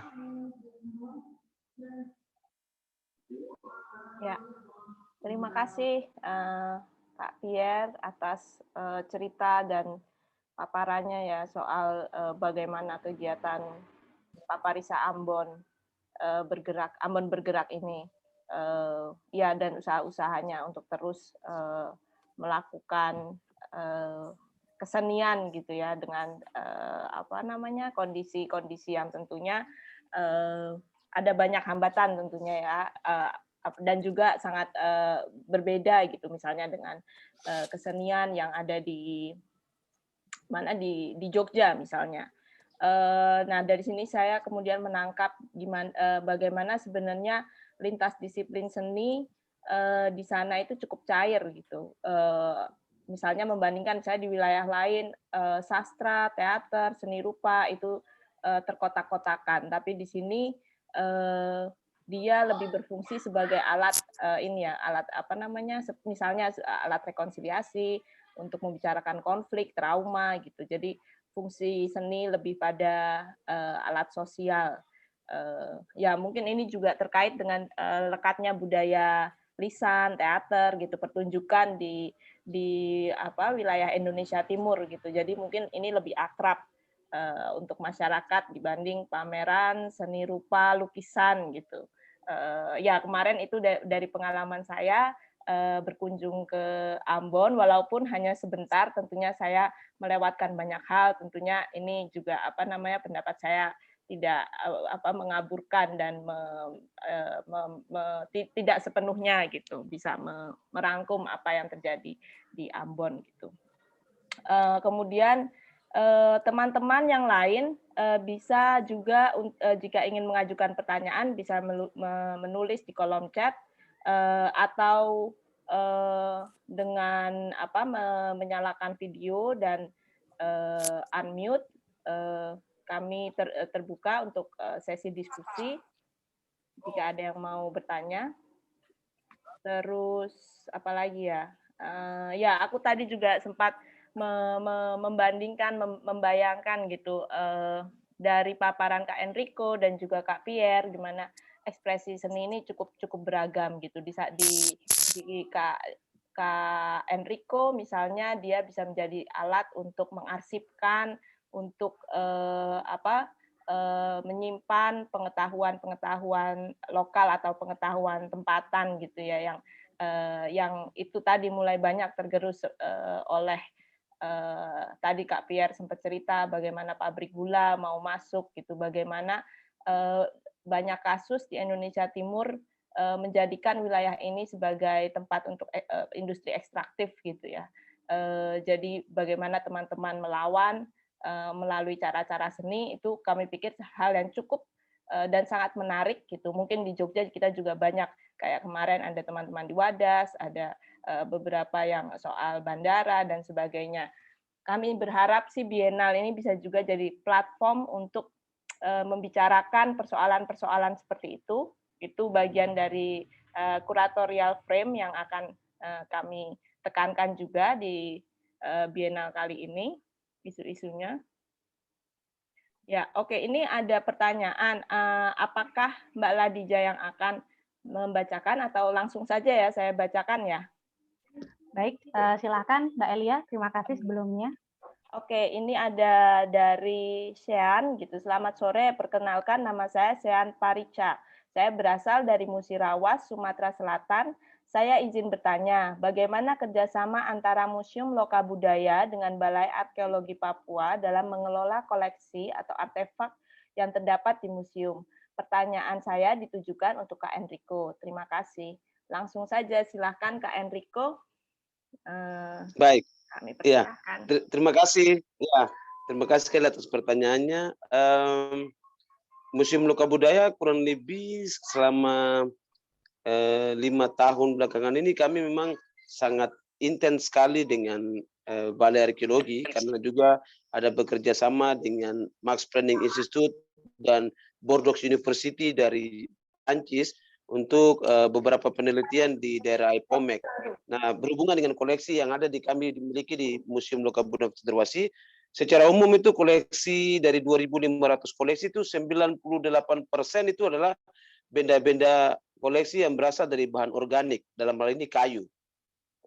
Sedangkan kurang lebih 2% itu non organik, dalam hal ini batu. Misalnya di kapak batu itu ada kapak batu dan ada mata kapaknya yang terbuat dari kapak batu yang dari batu granit, tapi juga pisau-pisau yang terbuat dari tulang, kemudian beberapa kapak batu yang digunakan sebagai alat pembayaran mas kawin oleh orang Sentani. Nah, khusus untuk benda-benda tersebut sejak dahulu memang kami sendiri di Uncen itu ada bagian reparasi yang memang sudah mendapatkan pelatihan secara nasional dengan Museum Nasional, tetapi khusus koleksi-koleksi yang membutuhkan perhatian khusus dari Balai Arkeologi itu kami selalu minta bantuan kepada mereka. Jadi mereka selalu datang bersama-sama untuk memberikan metode ekskavasi, kemudian bagaimana cara pembersihan, merawat benda-benda, terutama benda-benda yang terbuat dari bahan organik dan batu. Jadi artinya hubungan yang selama ini terjadi itu adalah mereka pun selalu ada kegiatan dengan anak-anak sekolah itu dilibatkan ke museum untuk sama-sama bagaimana praktek untuk bagaimana merawat dan menjaga benda-benda koleksi. Jadi hubungan itu yang sering terjadi. Jadi kami lebih banyak mendapatkan bantuan teoritis untuk bagaimana cara melestarikan, menjaga supaya benda-benda kebudayaan kami itu tidak tergerus atau rusak akibat sentuhan tangan manusia ataupun akibat virus atau bakteri dan sebagainya yang dapat merusak, terutama dari bahan-bahan kayu yang mudah sekali untuk rusak. Di museum misalnya kami ada punya koleksi dari daerah Asmat itu banyak perisai-perisai, tameng itu. Nah, tameng-tameng itu sebenarnya secara budaya itu orang Asmat itu mereka sudah punya pengetahuan untuk bagaimana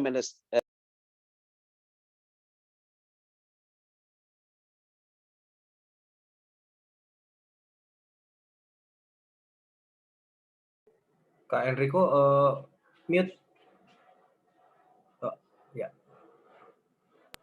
kurang lebih 3 sampai di museum itu kita punya koleksi Asmat, perisai-perisai Mas Ayos lihat itu orang Asmat itu secara lokal mereka sudah punya pengetahuan untuk bagaimana menjaga kelestarian kayu tersebut. Jadi mereka sudah dari pohon mangrove bakau itu mereka tebang, mereka rendam dulu di dalam lumpur kurang lebih 3 sampai 6 bulan, baru mereka ambil dan gunakan diukir untuk menjadi perisai. Nah, itu juga yang informasi itu disampaikan oleh teman-teman dari Arkeologi bahwa ini memang secara lokal mereka sudah punya pengetahuan. Jadi kita kalau mau membersihkan hanya untuk menjaga kelembapan suhunya saja. Jadi di dalam museum itu kami tidak memberikan air conditioner karena kelembapan suhu dalam museum itu minimal itu 29 derajat dan maksimal sampai dengan 32 derajat. Nah, itu yang kita jaga ketahanan suhunya. Nah, itu hasil dari diskusi dengan teman-teman di Balai Arkeologi. Mungkin itu yang dapat saya sampaikan. Ya, barangkali dari Mbak Sian mau ada tambahan pertanyaan? Oh, terima kasih. Ya, Mbak Alia Swastika mengacungkan jari. Kepada Mbak Alia, bisa langsung menyampaikan pertanyaannya. Sudah unmute, ya. Ya, tadi sudah unmute, Mbak. Sekarang mute. Oke, sekarang udah ya. Ya, oke. Terima kasih sekali untuk Kak Enrico dan Kak Pierre atas paparannya. Senang sekali bisa mendengar pengalaman dari teman-teman di Jayapura dan di Ambon. Kebetulan saya sempat ke Ambon juga dan Banda beberapa waktu yang lalu dan senang sekali ada di sana juga. Tapi untuk kali ini saya ingin bukan lebih ingin tahu, tapi tadi ada yang disebutkan tentang bagaimana Museum Cendrawasih juga membangun relasi dengan museum-museum lain di wilayah Oseania, termasuk misalnya di Australia atau di New Zealand. Nah, yang ingin saya tanyakan sebenarnya dalam konteks katakanlah wacana pasca kolonial, dekolonisasi, ini kan sedang cukup marak isu tentang repatriasi budaya-budaya atau artefak-artefak dari satu tempat atau satu kebudayaan lokal yang dibawa ketika masa kolonial untuk diminta dikembalikan ke tempat aslinya. Nah, saya penasaran kalau di entah di Museum Cendrawasih sendiri atau museum-museum lain yang ada di sekitar Papua, karena juga tadi Kak Enrico adalah menjadi bagian dari asosiasi museum di sana ya. Apakah wacana-wacana seperti ini juga mulai tergulir di sana?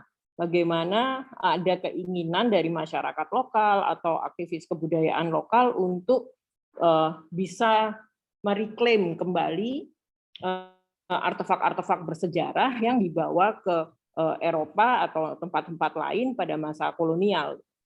Dan bagaimana misalnya gagasan tentang bagaimana artefak Papua itu dilihat oleh orang Papua sendiri dan oleh scholar dari Eropa atau tempat-tempat lain. Itu aja. Ya, langsung jawab. Ya, silakan Kak Enrico. Ya. Baik, terima kasih sekali. Pertanyaan yang menarik sekali. Isu tentang kami di antropologi, termasuk juga di museum orang-orang Papua tuh sadar benar bahwa ketika bicara soal kebudayaan kami itu, kami harus berkaca ke bagian barat, terutama di Belanda. Karena semua database kebudayaan kami, baik itu tulisan-tulisan yang ditulis oleh misionaris, ditulis oleh antropolog maupun arkeolog yang pernah datang ke tanah Papua, itu dapat kita temukan literaturnya paling banyak itu di beberapa negara Eropa, terutama di Belanda dan juga di Jerman, di Prancis dan Inggris. Nah, wilayah-wilayah tersebut juga terdapat koleksi-koleksi yang cukup banyak.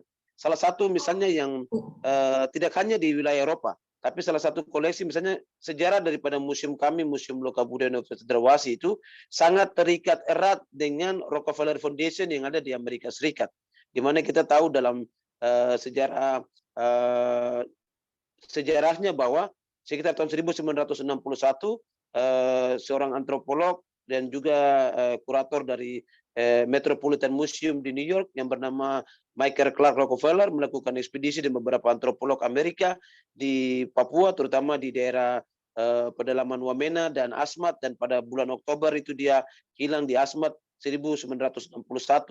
Dan karena jenazahnya tidak ditemukan sampai dengan saat sekarang ini, kebetulan koleksi-koleksi yang sudah dikumpul dalam jumlah banyak yang sudah dikirim ke Metropolitan Museum di New York, dan ketika dia hilang sebagian koleksi itu tidak sempat terkirim dan tinggal di Asmat, maka ketika UNCEN berdiri tanggal 10 November 1962 dan lembaga antropologi didirikan tanggal 24 Juni 1963, maka salah satu bagian di dalamnya itu museum. Mereka mengirimkanlah koleksi-koleksi dari Rockefeller Foundation itu untuk ditaruh di Museum Lokabudaya Uncen. Itulah kenapa kita punya cukup banyak koleksi dari daerah Asmat, karena berhubungan dengan Rockefeller Foundation itu.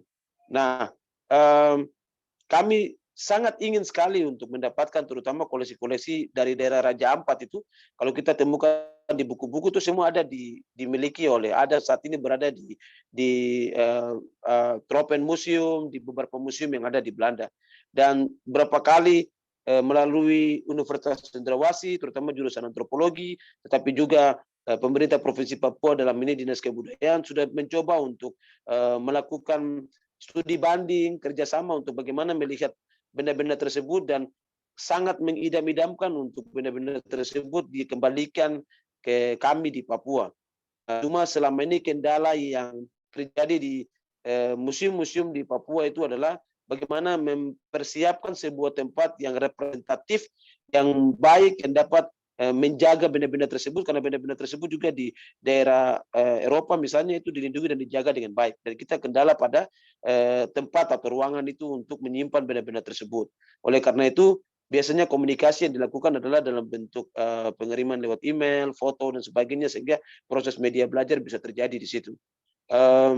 Saya sendiri kasih satu contoh kasus. Kami di Museum Uncen itu ada satu koleksi patung yang terbuat dari patung leluhur yang terbuat dari pohon pakis yang berasal dari daerah Skou.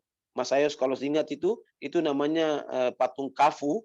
Itu tahun 1960 itu dua orang antropolog dari Swiss itu datang lalu membawanya ada 2 ke Swiss, lalu tahun 74 itu dikembalikan ke kami 1. Dan satunya masih ada di Swiss sampai sekarang ini, dan masyarakat pemilik wilayah yang itu dalam hal ini adalah Kampung Skomabo, mereka datang dan meminta kepada kami untuk bagaimana menyurati supaya benda-benda tersebut bisa dikembalikan ke mereka, karena mereka merasa bahwa sejak benda-benda tersebut dibawa itu mereka kehilangan simbol-simbol jati diri, karena patung tersebut itu digunakan sebagai jimat atau amulet di wilayah Skomabo. Nah itu, tapi saya sampaikan bahwa komunikasi kita karena ini sudah antar institusi dan lembaga itu membutuhkan proses diplomasi yang cukup panjang, tapi untuk memuaskan keinginan mereka itu kami coba membuat replikanya. Karena ada dalam museum kami itu ada koleksi, maka kami coba buat replika, dan replika itu kami sumbangkan ke mereka sebagai salah satu dari simbol untuk bagaimana menjaga eksistensi daripada benda tersebut, karena pasangan patung Kamfo itu laki-laki dan perempuan, yang perempuannya ada di kami, yang laki-lakinya ada di Basel Museum di Swiss. Mungkin itu yang dapat saya jelaskan sedikit. Terima kasih. Ya, mengenai dekolonisasi di museum juga saat saya melakukan riset di Jayapura kemarin, ngobrol dengan Kak Enrico, salah satu obrolan yang sempat kami bahas panjang lebar adalah tentang kiprah dari Arnold Abt. Jadinya Arnold Abt ini adalah kurator pertama di Tanah Papua yang kebetulan juga kurator pertama di Museum Loka Budaya Uncen, yang kami rasa, saya dengar banyak dari Kak Enrico dan beberapa narasumber lain, pendekatan kuratorialnya cukup menarik, dan bisa dikatakan pada tahun 70-an dia sudah ini ya Kak ya, udah sangat progresif untuk kemudian membawa kerja-kerja kuratorial museumnya dia itu keluar dari dinding museum begitu ya, menjadi satu gerakan kebudayaan yang meluas pada masa itu. Mungkin Kak Enrico bisa cerita sedikit karena kematian Arnold Abt ada di tanggal 26 April yang baru saja lewat begitu. Mungkin kita bisa sedikit mengenang juga di forum ini Kak tentang Arnold Abt dan kerja-kerja kebudayaannya sebagai kurator. Benar sekali. Beliau ini adalah merupakan salah satu tokoh simbol bangkitnya kebudayaan Papua. Beliau, Arnold Abt ini sendiri adalah seorang kurator pertama di Papua, karena dia sendiri luar biasa, masuk angkatan pertama sekitar tahun 1970-an di geografi di Uncen pada saat itu, kemudian bekerja sebagai kurator di museum, dan sudah terlibat sejak awal sebagai peneliti, di mana dia terlibat dengan Hawan University untuk melakukan penelitian arkeologi di daerah Teluk Cendrawasih sampai dengan daerah Raja Ampat dan sekitarnya. Nah, kemampuan dia itu luar biasa, sehingga dia juga pernah mengikuti studi banding, studi literatur tentang kebudayaan gerabah itu, Porteri itu sendiri sampai ke Hawan University di Hawaii. Kemudian ketika pulang dari sana itu dengan mengembangkan konsep keilmuan yang sudah didapat, dia coba melakukan satu adaptasi yang bagaimana dia mengatakan bahwa, dan itu juga dirasakan oleh saya secara pribadi sebagai seorang kurator, bahwa benda-benda kebudayaan material yang ada di dalam koleksi itu adalah bukan benda-benda mati, tapi merupakan satu entitas yang hidup. Nah, bagaimana supaya kita entitas tersebut itu kami dapat menceritakan kisahnya kepada orang lain, itulah yang Arnold Abt gagas melalui ide-idenya dalam bentuk memainkan musik, alat musik, seperti misalnya tifa. Tifa itu, koleksi tifa di Papua begitu banyak dalam museum. Tetapi bagaimana tifa itu sampai orang bisa dengar? Karena tifa itu satu alat musik yang semua disebut tifa, tapi berbeda secara ukuran, secara bentuk, dan cara teknik pukul. Misalnya orang di Biak itu kalau pukul tifa itu tangan ke depan. Nah, kemudian kaki ke belakang. Kalau orang di daerah Asmat itu pukul ke samping kiri. Begini. Jadi nanti ini pukul ini yang coba disampaikan oleh Arnold Abt dalam kuratorialnya dengan membentuk satu kelompok musik yang namanya Membesak. Kelompok ini lahir tanggal 5 Agustus tahun 1978 dan pemimpinnya adalah Arnold Abt yang notabene adalah kurator. Jadi program kuratorialnya bahkan dia menganjurkan kepada seluruh anggota grup Membesak yang berasal dari latar belakang pendidikan yang berbeda-beda itu, setiap orang wajib 1 hari maksimal mempelajari 5 benda artefak di dalam koleksi museum. Jadi mereka harus hafal benda ini namanya apa, berasal dari daerah mana, apa fungsinya, siapa yang membuatnya, tahun berapa dibuat, lalu kapan dikoleksi, sehingga maksud dan tujuannya adalah informasi tersebut ketika beliau tidak ada, tapi ketika ada tamu yang datang, teman-teman yang lain walaupun bukan seorang antropolog tapi mampu menjelaskan tentang benda-benda tersebut. Nah, demikian juga mereka lebih mengenal benda-benda tersebut, akhirnya mencintai benda-benda tersebut dan mencintai kebudayaan Papua. Nah, itu yang beliau tingkatkan. Jadi mulai dari aksesoris, busana yang digunakan, pakaian yang digunakan, dan lagu-lagu yang dinyanyikan itu adalah lagu-lagu yang bernuansa etnik Papua yang mewakili suku-suku semua yang berasal dari suku-suku di Papua. Nah, proses kuratorial dia luar biasa sekali dari 1970 sampai dengan tahun 1984. Ya, karena masa itu kami juga dalam masa daerah operasi militer, tetapi pada saat itu yang mempersatukan orang Papua dari kampung-kampung, semua orang berbondong-bondong membawa lagu adalah karena sosok Arnold Lap. Dia sebagai seorang kurator dan seorang pemimpin dari grup Membesak. Nah, lagu-lagu itu dikumpulkan, mereka menyanyi dan segala macam, lalu akhirnya beberapa elemen itu merasa bahwa ini merupakan suatu ancaman, sehingga akhirnya dengan sendirinya mereka mencoba menjebloskan dia ke dalam penjara, dan tahun 84 itu ada eksodus pelayaran besar-besaran orang Papua ke PNG, maka dia salah satu orang yang mencoba untuk melarikan diri tapi akhirnya terbunuh. Dan tanggal kematiannya kurang lebih tanggal 26 April 1984. Jadi 37 tahun yang lalu, itulah kami baru kemarin mengadakan ritual atau acara untuk memperingati 37 tahun meninggalnya Arnold Clemens Ap, BA, sebagai seorang kurator, sebagai seorang seniman, sosok yang membangkitkan jati diri kebudayaan orang Papua.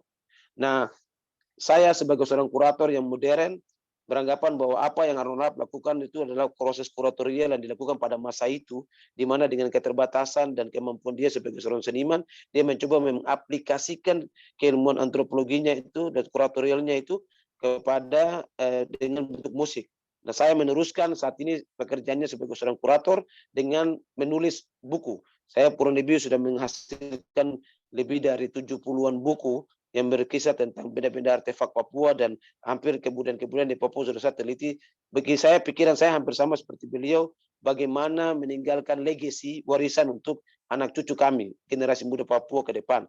Kalau beliau melihat musik dan lagu, maka saya lebih menekankan pada tulisan dan video dokumenter, sehingga menjadi suatu referensi yang bisa dijadikan pedoman atau pegangan oleh generasi muda saat ini dan ke depan. Mungkin itu, Mas. Terima kasih banyak Kak Enrico atas penjelasan ya tentang kiprah Arnold Ap. Ada satu pertanyaan dari Mas Pulung Raharjanto. Perkenalkan, saya Pulung dari Malang, izin bertanya kepada Kak Pierre. Melihat program yang banyak diadakan di Ambon, adakah kendala-kendala yang pernah terjadi? Lalu adakah dampak situasi pandemi saat ini terhadap program-program tersebut ya? Terima kasih. Mungkin Kak Pierre bisa merespon pertanyaan dari Mas Pulung. Baik, Mas Ayos. Terima kasih Pak Pulung atas pertanyaannya. Pertama mungkin kalau kendala-kendala, sama mungkin ya seperti kendala-kendala untuk berkegiatan kesenian dimanapun ya. Kalau misalnya yang pertama tentu biaya. Salah satu yang selalu jadi masalah buat kawan-kawan di Ambon, seperti yang tadi saya bilang, usia teman-teman berkesenian itu selalu singkat, karena pada saat teman-teman mengerjakan keseniannya, biasanya sampai selesai kuliah harus bekerja atau harus menikah, terus kemudian mereka merasa bahwa ini seni tidak menjadi pilihan hidup, kemudian meninggalkan apa yang mereka kerjakan selama ini, terus kemudian bekerja sebagai PNS atau hal-hal lainnya. Nah, akses informasi dan akses apa ya boleh dibilang jejaring yang memungkinkan kawan-kawan bisa pertama menunjukkan karyanya dulu, memperlihatkan karyanya, dan kemudian ya terutama bisa menjual karyanya barangkali dalam itu. Untuk secara personal mungkin kendala-kendala itu, tapi kalau untuk berkegiatannya sendiri, untuk membuat kegiatan-kegiatan di Ambon tuh yang paling sulit itu tentu izin keramaian biasanya, itu yang selalu menjadi kesulitan. Ya biasanya sih kita agak-agak tabrak-tabrakan ya, misalnya udah bikin aja kita malah sering itu bikin tutup jalan tanpa izin. Nanti kalau polisinya datang ya pura-pura bodoh lah misalnya. Kemudian, wah memangnya harus pakai izin ya Pak? Oh ya mohon maaf Pak. Emang ini ya Kak ya, lebih baik minta maaf daripada minta izin. Iya, kalau udah minta izin duluan kan pasti udah ditolak duluan Iya, ya. betul. Mending ditutup, kegiatan udah jalan dia nggak bisa ngebubarin juga. Dia paling ya udah jangan kayak gitu lagi ya. Besoknya orang lain lagi ya yang maju orang lain juga gitu. Jadi ya nggak ini. Tapi lama-lama juga karena saya badannya besar dikenali juga sih akhirnya. Oh ini kalau ini sih badan besar itu lagi. Nah untuk pandemi memang teman-teman berusaha bersalin ya, mengganti metode dengan masuk ke online ya, sama seperti teman-teman lain. Cuman karena di Ambon akses untuk kayak misalnya WiFi gratis atau kan kita kalau di timur di Telkomsel ya, terutama karena memang providernya itu jauh lebih mahal ya internetnya daripada di barat. Nah tentu ya akhirnya tidak juga bisa menjangkau lebih banyak. Tapi ada keuntungannya juga sih kalau boleh dibilang, karena kita dari dulu tidak pernah melirik metode ini, ternyata ini juga bisa memberikan akses buat kawan-kawan di luar, terutama misalnya kayak teman-teman di Belanda, misalnya karena orang-orang Ambon di Belanda itu cukup banyak dan mereka ingin tahu apa yang sedang terjadi di tanah air mereka, jadi ya itu jadi bisa membuka peluang untuk mereka juga menengok ke kita. Mungkin itu, Mas Ayos. Ya, terima kasih Kak Pierre. Barangkali ada pertanyaan lain dari teman-teman? Ya, dari Mas Pulung, terima kasih. Oke.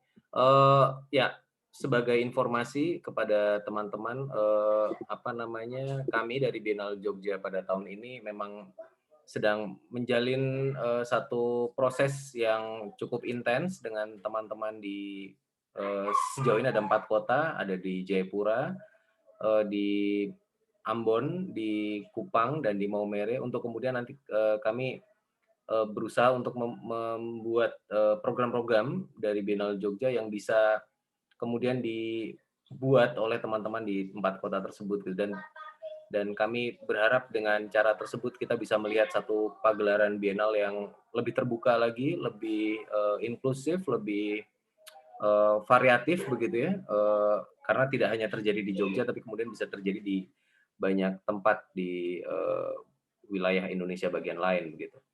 Ya, ada pertanyaan lain kah dari teman-teman?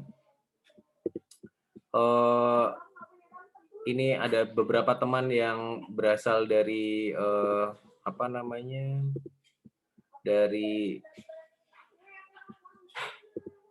dari Lampung. Barangkali ada yang mau bertanya, teman-teman? Dari teman-teman Garis Budaya ada Cais, barangkali ada yang mau ditanyakan? Tidak ada? Ya, mungkin saya kembalikan kepada, mungkin ini ada Mas Anton Rais Makuginta menyalakan mic-nya, barangkali ada pertanyaan? Ya, terima kasih Mas Ayos. Ya, silakan Mas Anton. Selamat sore Kak Enrico dan Kak Pierre. Salam saya dari barat, dari Sumatera. Karena apa ya, sebenarnya kita dekat tapi terasa jauh gitu loh antara Sumatera dan daerah timur. Jadi saya kurang mengetahui perkembangan di sana seperti itu. Cuman yang Kak Enrico dan Kak Pierre ceritakan tadi itu memberi sebuah pengetahuan baru bagi saya. Jadi ini saya ucapkan terima kasih kepada dua kakak ini. Terima kasih banyak ya.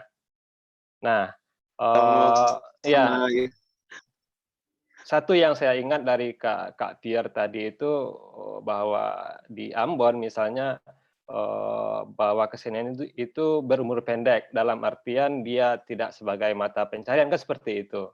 Nah, ini juga dirasakan bagi teman-teman seniman yang berada di Pulau Jawa, dalam artian Pulau Jawa dan Bali, dan di Pulau Jawa itu ada beberapa kota yang bisa senimannya juga hidup gitu ya. Di Sumatera pun juga begitu.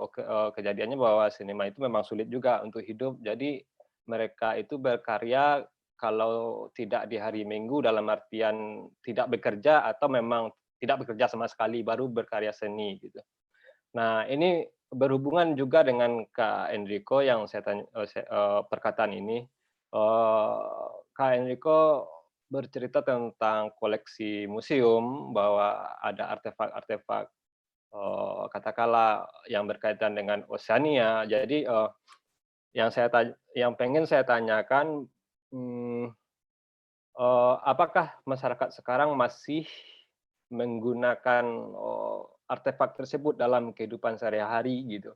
Karena memang tadi ada degradasi bahwa ada perubahan nilai, maksudnya yang dulu menjadi kehidupan sehari-hari sekarang menjadi alat pakaian atau alat pajang dinding kan seperti itu.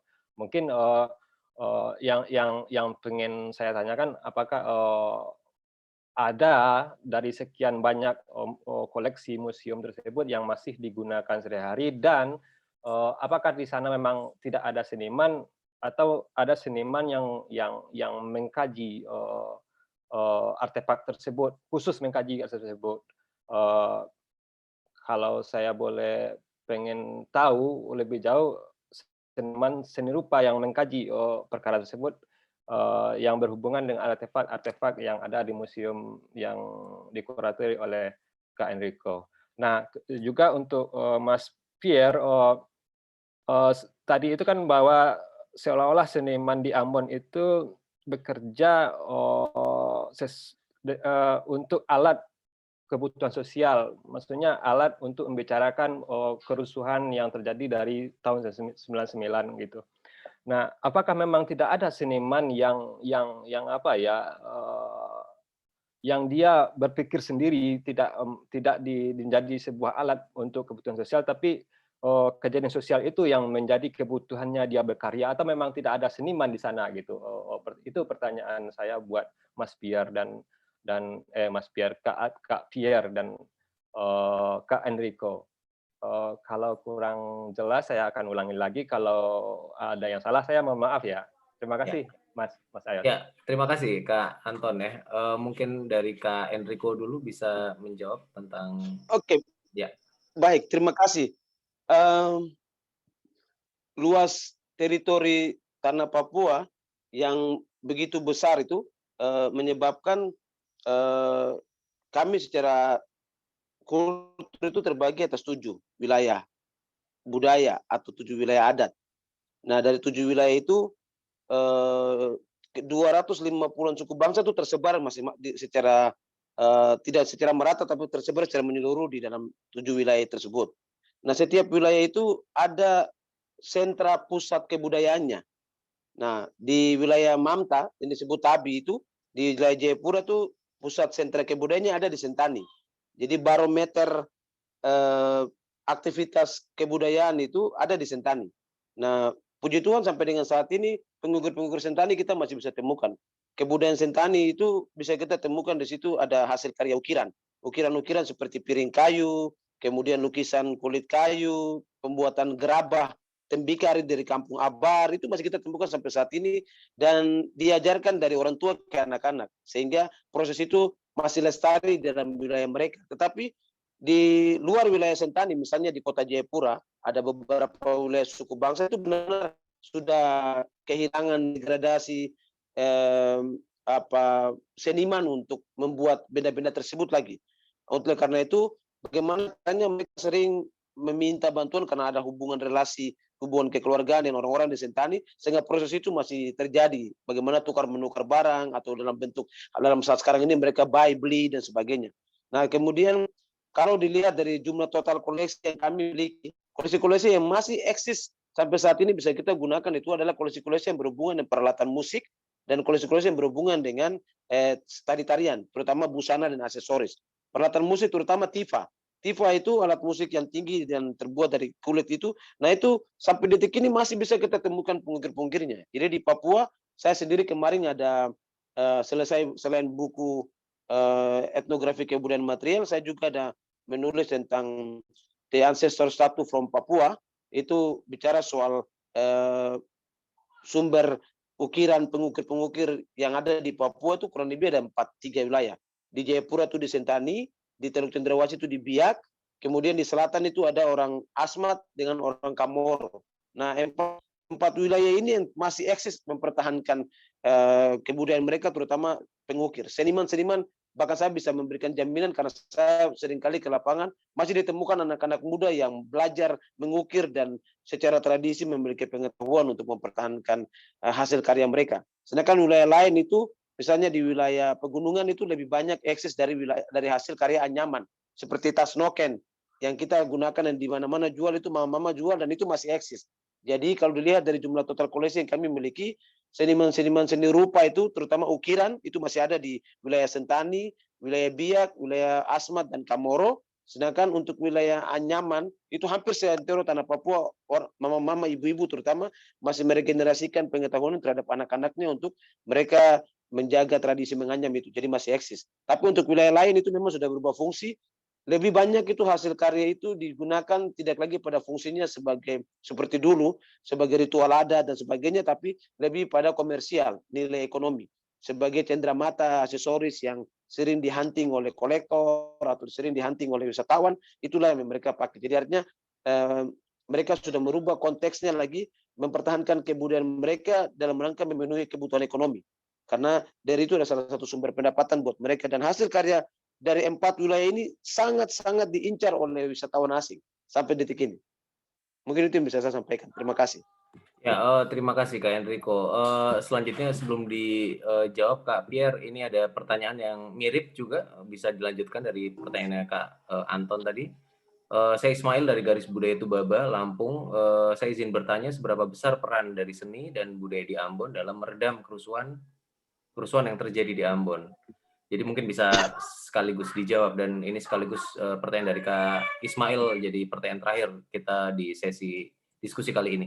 Silahkan Kak Pierre. Terima kasih Kak Ayos. Mungkin buat Pak Anton dulu. Sebelumnya saya minta maaf mungkin karena tadi saya agak terlalu stick ke tornya, jadi mungkin tidak menggambarkan secara luas seperti apa kesenian di Ambon. Kalau di Ambon sebenarnya ya tentu ada seniman yang memang mengerjakan keseniannya secara serius, Pak. Mulai dari yang seniman tradisi misalnya, yang kemudian seperti mengerjakan suling bambu misalnya, menjaga dan melestarikan itu, atau kalau di pematung misalnya, ada juga yang pematung yang melestarikan, kalau di Maluku itu namanya patung di daerah Maluku Tenggara Barat, namanya daerah Tumbur, itu juga melestarikan itu. Juga selain dari seniman tradisi, tentu kalau yang muda-mudanya memang banyak yang secara serius mengerjakan seninya, walaupun memang ada juga yang banyak juga yang kemudian menggunakan tradisi, tapi kemudian itu dia kemas lagi atau dia gunakan lagi. Misalnya seperti ada teman yang mengumpulkan mantra-mantra. Kalau di kita itu namanya pakatang, itu bisa juga ada banyak jenis mantranya, bisa mantra untuk memperkuat diri, misalnya kalau untuk berantem kebal misalnya, atau mantra untuk bisa mendapatkan pasangan misalnya, dan lain-lain, atau misalnya untuk ini hujan, lalu kemudian dia olah membuat soundscape dari itu, lalu kemudian membuat musik dari itu. Nah, itu ada teman yang mengerjakan itu. Ada teman juga yang pelukis, dan kemudian dia karena sering keliling-keliling Maluku, dia sering melukis, menggambar atau melukis nelayan di daerah-daerah, wajah nelayan, orang nelayan lagi pergi ke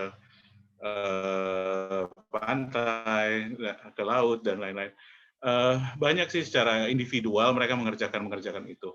Cuma memang karena kebetulan tadi saya menceritakan mengenai apa yang dikerjakan di kami di Ambon Bergerak, yaitu jejaring kolektif, jadinya ya memang akhirnya saya bergerak ke arah isu-isu sosial yang kemudian dikerjakan bareng-bareng. Tapi secara individual teman-teman mengerjakan proyek-proyeknya mereka sendiri tentu ada, Pak. Untuk mengenai seberapa besar peran dan seni dan budaya di Ambon, dari Bapak Pak Ismail ya.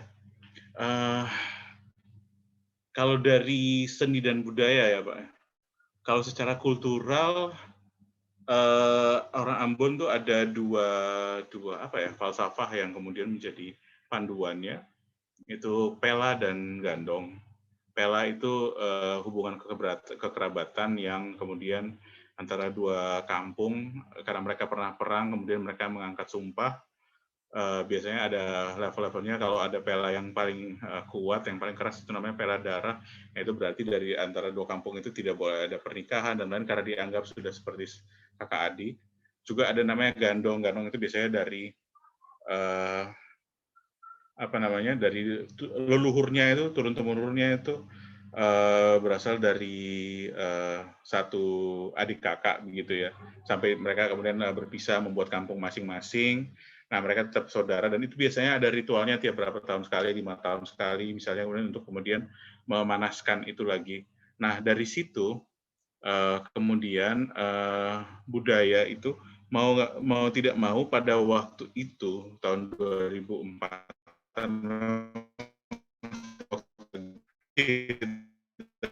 itu digunakan, dinarasikan terus-menerus, dibicarakan terus-menerus untuk kemudian menjadi salah satu penangkal dari menyebarnya kerusuhan. Karena secara real waktu itu walaupun ada kerusuhan lagi, ada perang-perangan gitu ya Pak ya, tapi kalau kita ketemu di kalau teman-teman ketemu di saya mohon maaf di tempat pertikaian gitu ya, mereka saling kenal, ini saudara saya, dan mereka cenderung menghindari. Karena biasanya kan saling kenal di antara satu dua kampung. Tapi itu kemudian kan biasanya relasinya antar kampung.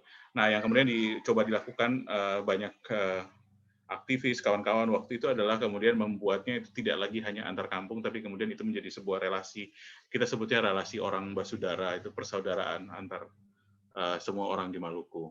Nah itu, tapi kemudian kalau yang tadi saya bicarakan mengenai peran seni gitu ya, Mas Ayos, sebenarnya yang teman-teman lakukan adalah mencoba menginisiasi hal-hal kecil yang kemudian bisa menjembatani percakapan-percakapan, perjumpaan kawan-kawan yang kemudian tujuannya itu membangun relasi persaudaraan, persahabatan yang kami percaya bahwa kemudian dari relasi-relasi personal itu kemudian terbentuk jejaring yang kuat untuk kemudian bisa menjadi modal yang baik untuk menangkal hal-hal seperti itu ke depan. Gitu mungkin. Siap. Jadi seni sebagai fasilitator untuk mempertemukan orang-orang, membuat hubungan-hubungan baru dan sebagainya itu ya Pak Kapier ya. Ya, terima kasih atas Kak Pierre ya dan Kak Enrico sudah mau berbagi panjang lebar selama 2 jam terakhir gitu ya. Udah jam 7 juga mungkin di Jayapura dan di Jayapura, ya. Ambon ya. Iya betul. Terima kasih banyak Kak Enrico dan Kak Pierre.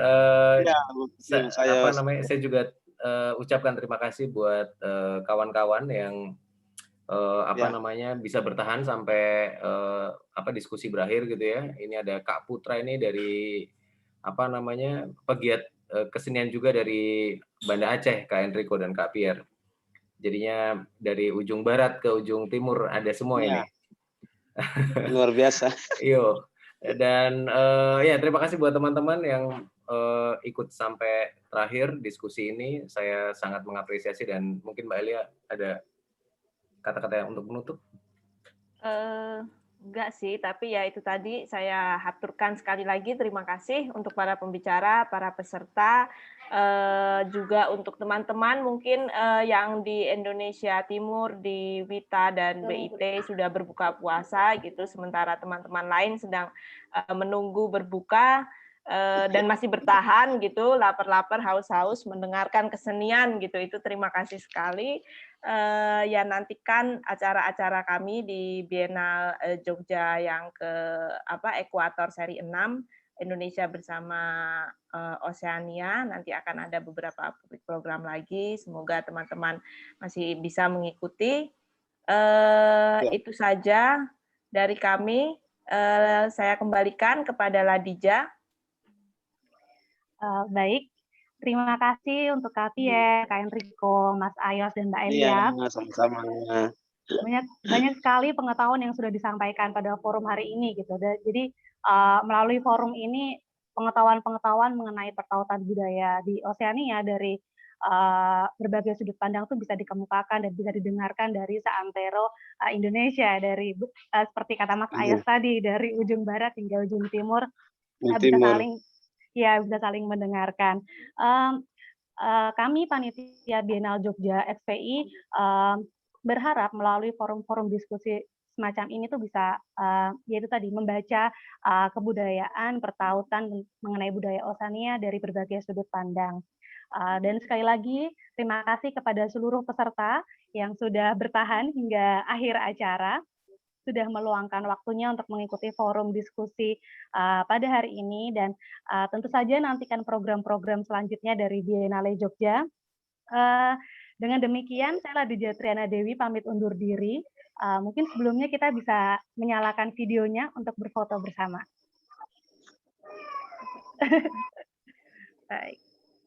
Baik, ya. Wah, ada Kak Iam nih. Kak Ilham. Sehat ya? Halo. Hormat Kak Enrico semuanya. Halo.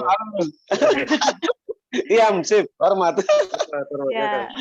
Oh, terima kasih Kak Diki. Kak Diki Senda dari Molo dan Kak Eka dari Maumere. Salam semua, hormat ya. Ya, 1, 2, 3. Oke, lagi bisa gaya bebas loh teman-teman.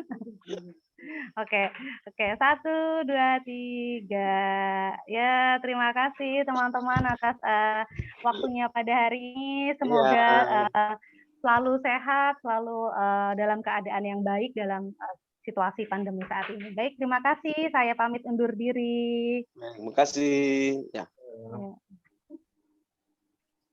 Iya.